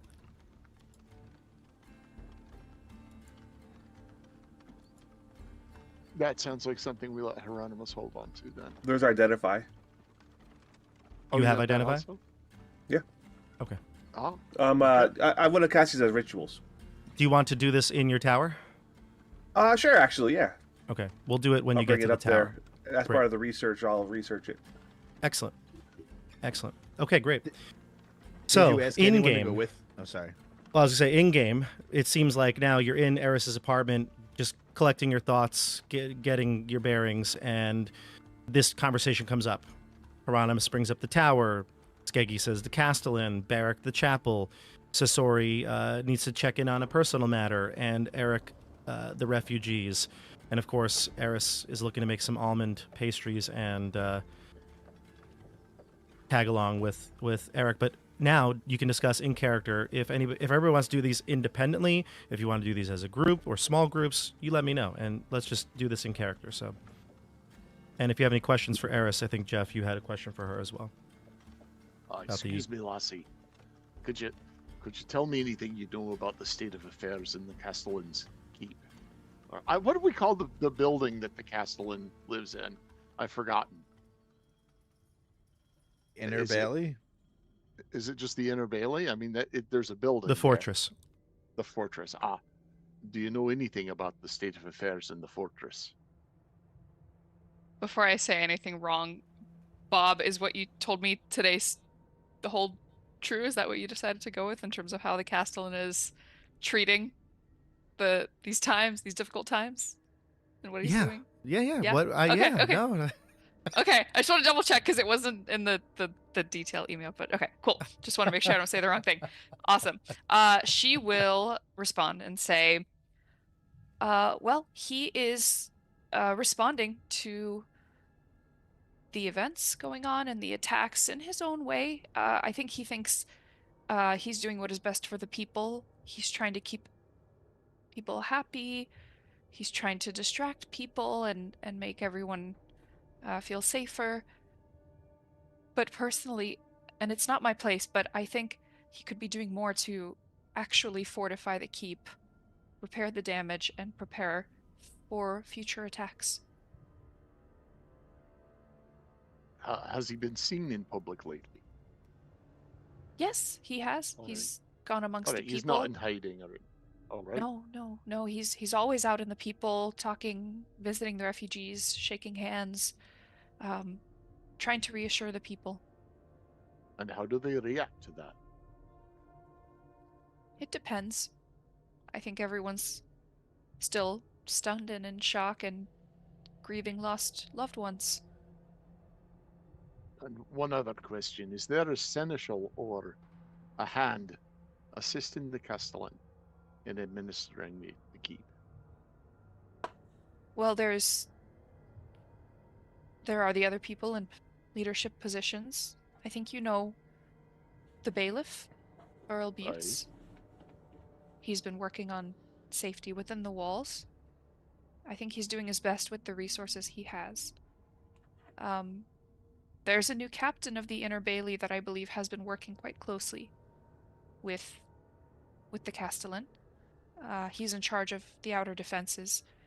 He He's was a the one great that guy. led the he was the one that led the attack, or led the patrol that was tricked by the giants. He was one of the only ones that made it back as well. Ha! Another idiot I must supplant. What is this moron's name? And he was the captain of the Outer Bailey. Just so we clear it up, Yeah. Inner Bailey is like military, and they're Okay. the fortress guards. Outer Bailey is like Is police, the constables. and they're like Butes the is their constable. leader. Okay. So this Um, new captain is Inner Bailey. Mm-hmm. Yes. Okay. Yes, his name is Sir Glendor. Glendor? Bob, correct me. if I said that wrong. imagined Glendor, but Glendor. Okay. Sir Glendor. Captain of the Inner Bailey. Sir Glendor the Fool. Okay, I got it. That's Alright. close. Sir Glendor the Fourth. There's Got been the 4 first Sir letter correctly. Glendors. At least that's what he calls himself. Okay. He's been working closely again with the Castellan, and I don't know how he's faring after losing most of his men in that attack. All right then. So the Inner Bailey is very depleted. Yes. Many were Alright. lost in that last attack. All right. Barakilios, give me a religion or history check, and I will give you advantage on this roll. Okay. We are gonna go with religion.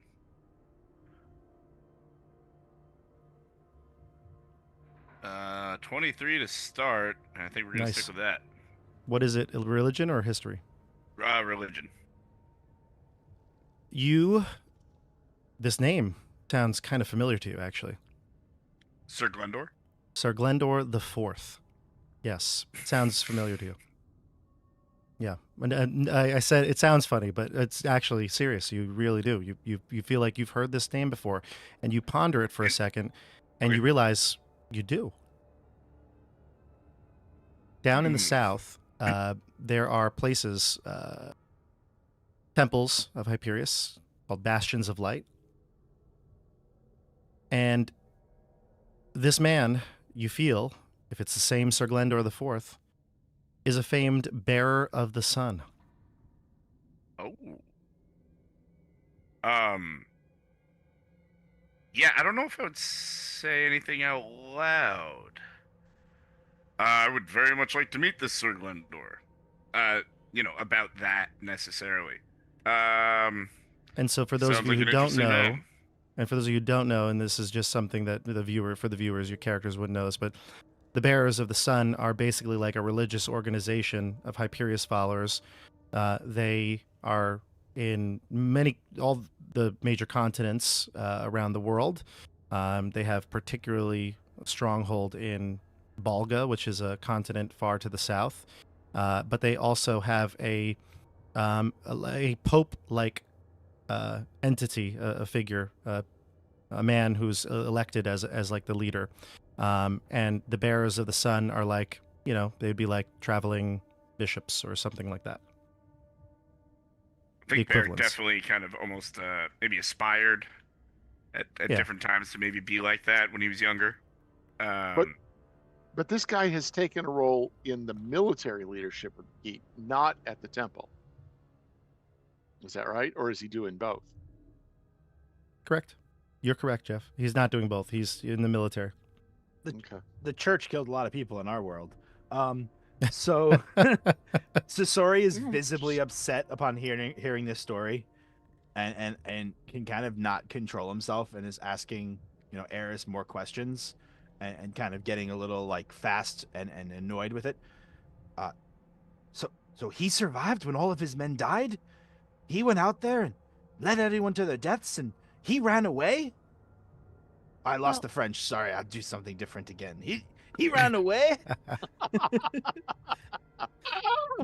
Sorry, I hope you find the value of surviving fights. You're braver than any man I know, but it doesn't matter if you don't make it through the day. Commander should I never look leave their Sasori men. like direct in the eyes, and I say, Perhaps you're right. He acted very rashly and quickly and did not stop to think. And he lost a force of almost 60 men. Only a dozen made it back with him. Those who lead from behind fail to see. Those who lead from behind fail to see the whole picture of the battle. Coward, I see. I don't disagree with you, Sasori, but perhaps there's more to this story. Maybe we meet this man and learn more about him. He sounds interesting. Aerys, you would probably also know that he's, personality. I know I've talked to you personally, Dasha, but he's not like what Sasori described. In fact, he's quite the opposite. He's very much a lead from the front type character, and what unnerves many people is his weapon. He has a spear that he calls the Sun Spear, and when he fights, and you've seen it in battle, the spear can transform into pure sunlight, or at least that's what it looks like.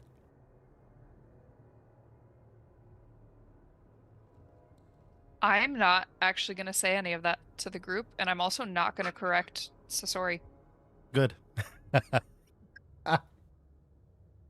But maybe I'm just you saying, have a... let's give him a chance to make his way into our hearts. That's All right. Okay, Baddock. Before I see the fourth fool, I should have your counsel with me so I don't get so crazy, but I do not like this way this smells. It smells very fishy. I understand. So, do we want to break and go to our individual things here, except for, I guess, Eric and Aerys, the two of you, combined at name and hip? Yeah. Okay. All right, great. So let's do this. Let's start with, we probably won't be able to get to everybody's individuals today, but there's two that I would like to do for sure. And that would be Hieronymus and, yeah, I guess we could do, Barrack is probably the other one that I want to do. I mean, I would say we could do those two for sure. And then, obviously the other three, we're not going to not do those, but we would probably run out of time tonight. So let's try to focus on those two first. And we're actually going to go to Barrack. So the group breaks. You leave Aerys's apartment. You start to head off into different directions. I guess you would probably say goodbye to Hieronymus first because his tower is not too far from the apartments. And as he enters in using the secret, that magical door, the two of you kind of part. Barrack, you head straight towards the chapel. And you notice something very off about the chapel. Actually, you don't notice something about the chapel yet. As you're walking to the street, people recognize you. You were for 4 years their priest, their spiritual leader. And so some people immediately see you and cheer out loud. Some people start to call out, "Barrack's back! Barrack Helios is back!" Kids run through the street, run up to you and hug you. You notice everyone here is a little more worse for wear. Clothing seems a bit more dirty and tattered. Everybody looks rather hungry. You can see a fear in their eyes, but when they see you, it kind of changes. You're bringing hope to these people just by walking through the streets. I'll stop to make kind of speak to, these people that are kind of coming up and say, "Friends, it's good to be back. I'm sorry I was gone so long. If any of you should need shelter or clothing or food, please seek me out." And then I'll continue. There's a little kid who's like, "I'm very hungry, sir." I give him a gold piece. A gold piece? Oh, please. Can't eat that. There's he holds it up to his eye and buy a pig and take care of your family. He takes the gold piece, holds it up, and he's like, and then all the other kids are like, "Wait, that's mine, and they all start grabbing at it, and he starts he runs away. I'll take a little teachable moment here and be like, "All right, I'm gonna need one person who's responsible to buy food for everybody. Hey, we're all in this together, right? None of us here are giants. We're all fighting against them. So let's be on each other's team." And I look for the kid who looks like they can manage this this task to get everyone what they need. Okay. And You see a kid or who if looks there's an very adult responsible. in charge of the kids, I will give it to that adult. But I'll give them some money. There's no adults nearby, and the one kid who I'll give a kid a gold coin. Yeah. do you take the gold coin away from the kid you originally gave it to? No, I'll give another gold coin to another kid. Jeez. But I want a gold coin, sir. A little Guess girl what? comes up Life's to you. not fair. Get what you need from these two. But you Trust said me. you said we And could come to you for food. Yes. And I point them to the two kids with money and say, "Go buy food." Some adults are walking by and they're like, "Wait, we need food, sir. We're starving. We haven't eaten all week." So, okay, wait, Bob. Is there a shortage of the ability to buy food? Or is there a shortage of food? I think Barrick's learning. He's not quite sure. Hey, well, I can't grow food out of me, but I will work on this problem immediately. Barrick comes down from his high tower of white ivory and starts handing out gold pieces. He who has never bought a gallon of milk. It's so confusing. Has like inflation gotten so bad that apartments are only 5 silver, but like there is no food? Like that's the The Castellan has forced the prices down on the apartments. no. Okay, But yeah, I'll so- realize the error of my gold tossing ways and say, I'm me going a- to figure this out as soon as possible. And I will purchase the food. Hey Barrett, Barrack sucks. Barrack sucks. Oh, Barrack, you are Give you me- lost aware? the love of the people. So this is why I shouldn't get into politics. Are you Give me aware a- of what Mansa Musa did when he traveled through Europe? I was just about to say this. Yeah. No. Yeah. He This. he basically gave out so much gold that it like, changed like the price of the Destroyed the economy. economy. Yeah, destroyed the economy. But he says, "Give me a persuasion check, Barrick. See if you can quell the crowd." Oh, excellent. A 12.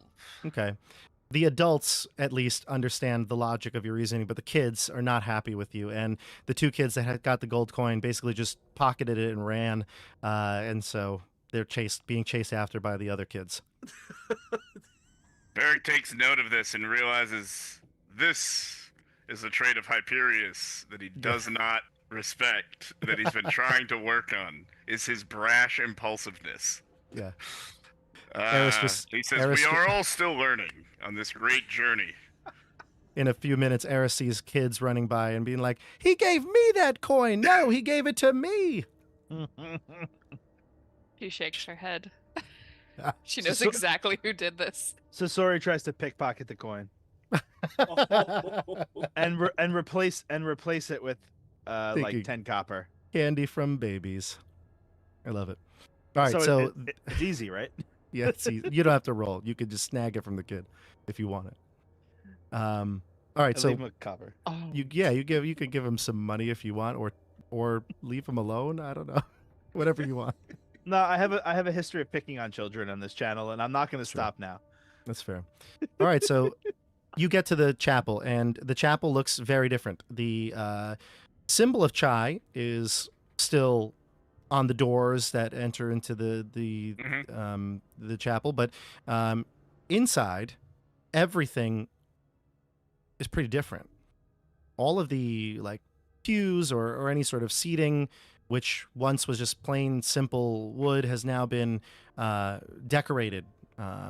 Symbols of the sun have been etched onto the wood, and decor, the sun-shaped decor has been placed everywhere.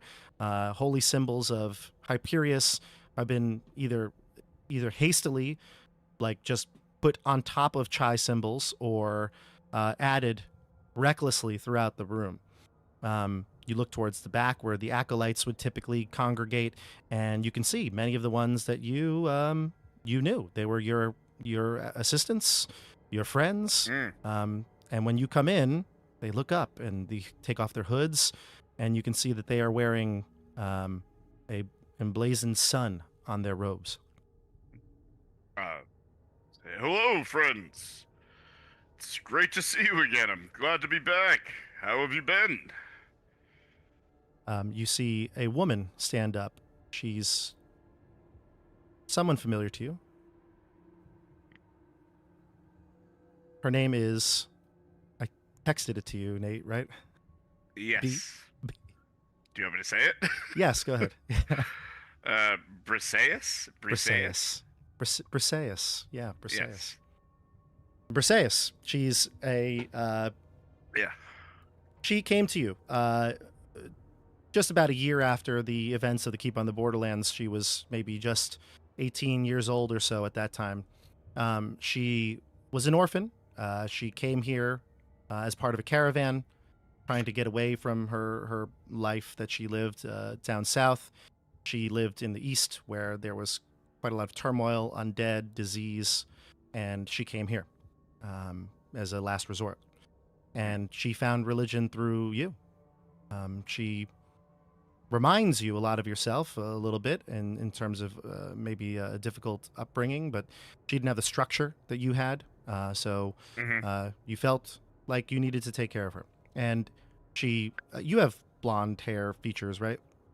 Yes. Yeah. And yeah, I think for Barrett, right, like he had a really influential mentor growing up. It feels like he wants to do that for other young kind of up and comers. Yep. Yeah. So you felt you had a soft spot for her, and she learned the ways of the religion, and she, although the temple is a temple of chai, she favored Hyperius because of your influence. And similar features, blonde hair, very almost like clear blue eyes. And she takes off her hood, and you can see it's clearly her. And she looks at you. She says, I can't believe it. Barrack, you're alive. Oh, little Bree, it's great to see you. I really like what you've done with the place. It's quite a few changes here. What? How has it been? How is the flock? Do you approach, or? Yeah, I'm walking towards her like we're, Obi-Wan and Anakin, but like Right. Clone Wars. Right, yeah. So you approach, and do you go in for like a hug or something, or? I think I would, yeah. Yeah. It kind And of maybe like a one-armed hug you do with like a, an alumni that comes back. Sure, yeah. She kind of intercepts that and gives you a firm handshake instead, and keeps you at a distance. All right, growing up, I see. That is good for you, running this place professionally. I noticed some of the folks outside looking a little worse for wear. Is it the chapel hitting hard times? She says, the chapel is changed a bit since you've been gone. I thought you were dead. I am the priestess here now. Oh, congratulations. That's excellent. How do you like the job? At first it was a little scary, I'll admit, but I think I've come into my own here. Yeah, it definitely, you feel the shakes, a little sweat up there in front of the congregation when you're giving your first sermon. I know what you're saying. Yeah. I'll tell you, if you're real nervous, put a few paper towels in the armpits. All right, I'll soak that right up. I didn't expect to ever see you again. I'm shocked. Did you go south, or? Well, I'm not exactly sure where, but Hieronymus and I went and helped some other civilizations. It was a bit trippy, and I'll say this: the world's a little bigger than I ever knew. There's following Hyperius and doing his will, and then there's a lot more out there, I'll tell you. She says, something has changed, Barrack. I fear it. The giants are just a part of it, I'm sure. Something is here to not necessarily punish us. And she looks off into the distance, curious. but to correct us. And I fear that it may be too late for some of us. She looks outside of the window towards the kids and the people. She says, I don't believe that this is all coincidence. And then she kind of distantly stares for a minute and looks back at you and she says, well, we have much to discuss and catch up. Perhaps we can talk later. Oh, I think that would be great. I agree. I don't much believe in coincidence. Thank you for understanding. She kind of cuts you off and she says, now, if you will. And she like points towards the exit.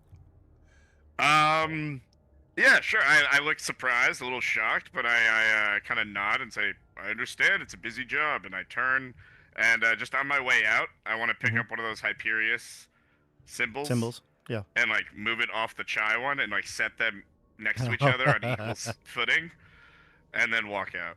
And you see all the other acolytes that you've come to know. I'm sure they're your friends as well, but they did not like come forward when Briseis did, like she did, right? She kind of intercepted you.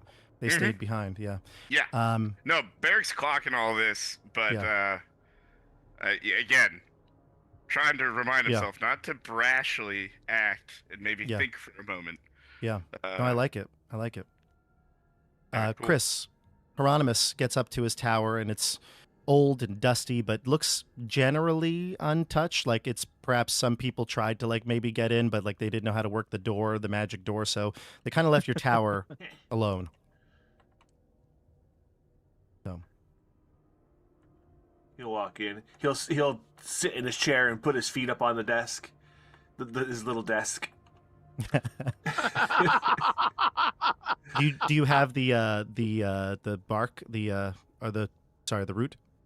Yeah, he'll pull that out and he'll put it on the desk, and like in like the little identify kind of star with candles. He'll light them all up to start preparing for the identify.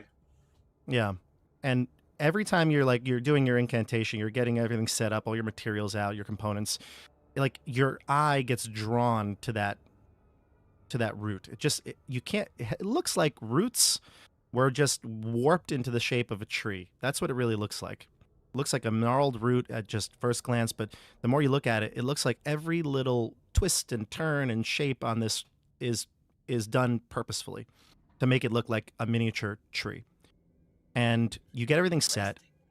You say the incantation. You perform identify. And just so we're clear, you identify basically lets you learn the properties of something. So you immediately gain this knowledge as the magic energy from your spell kind of rests upon the item. This does require attunement. You will need to attune to this.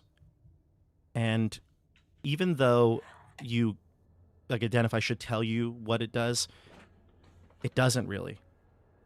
In fact, it takes hold of you. You feel like you're in a void. It's just blackness all around you. You start walking a little further, a couple steps. You feel the floor beneath you starting to form. It's actually like a forest. And it's dark though, very, very dark. No light is really penetrating. And deep ahead of you, you see a massive tree that comes into view. It kind of like almost surprises you as you're here. And you look up and you can see the stars in the sky and this massive tree, bigger than any tree you've ever seen before. Like at least, like 50 feet in diameter. It looks like a huge tree sprouting up from the ground with its branches higher than the keep if you were at the bottom of the plateau. What? Idrisu? I heard that? No, you didn't hear that, but you heard. Sorry. You see it. You see the tree, and then it all blanks out. You wake up. You're on the floor of your tower. The gnarled up root in your hand, and it's pulsating a greenish blue hue. And we're gonna see you next week. What? for episode 3. Great job, everybody. What a game. Not Wow. next week. 2 weeks. Oh, yeah. Jeez. 2 weeks. 2 weeks. You're going to have to Sorry. wait 2 weeks to see what trouble No. Aerys and Eric get into the marketplace. I'm sure it'll be just as important as what just happened with these two. But then we're back to every other week for like 1 week until we're on March break again, and then we're off for a What? week, and then we're back to every like- week. If you'd like to stay up to date on everything that goes on here on the channel, check the Discord. That's where we'll be posting everything in terms of show times and whatnot. Curse of Strahd is back next week, though. So Curse of Strahd will be your viewing show next week. Great show tonight, actually. I don't know if you realize we have like 86 people watching right now, which is crazy. Appreciate it. Thank Everybody you, else, yeah. I May mean, the if light you be on you. Yes, may the light be on you. And if you haven't done so already, do all the good YouTube things, like this video, comment on the actual video. I think I even saw a super chat before. I'm so sorry I missed it. I was in the middle of the game. Looks like we had a couple of them from Greyhawk Exile and Jeff B. Appreciate the support wow. as always. Yeah, check down below in the links in the description for all the good stuff. But until then, we'll see you on the tabletop. Have a good night, everybody. Bye, guys. Bye. Night. Good night. There you go.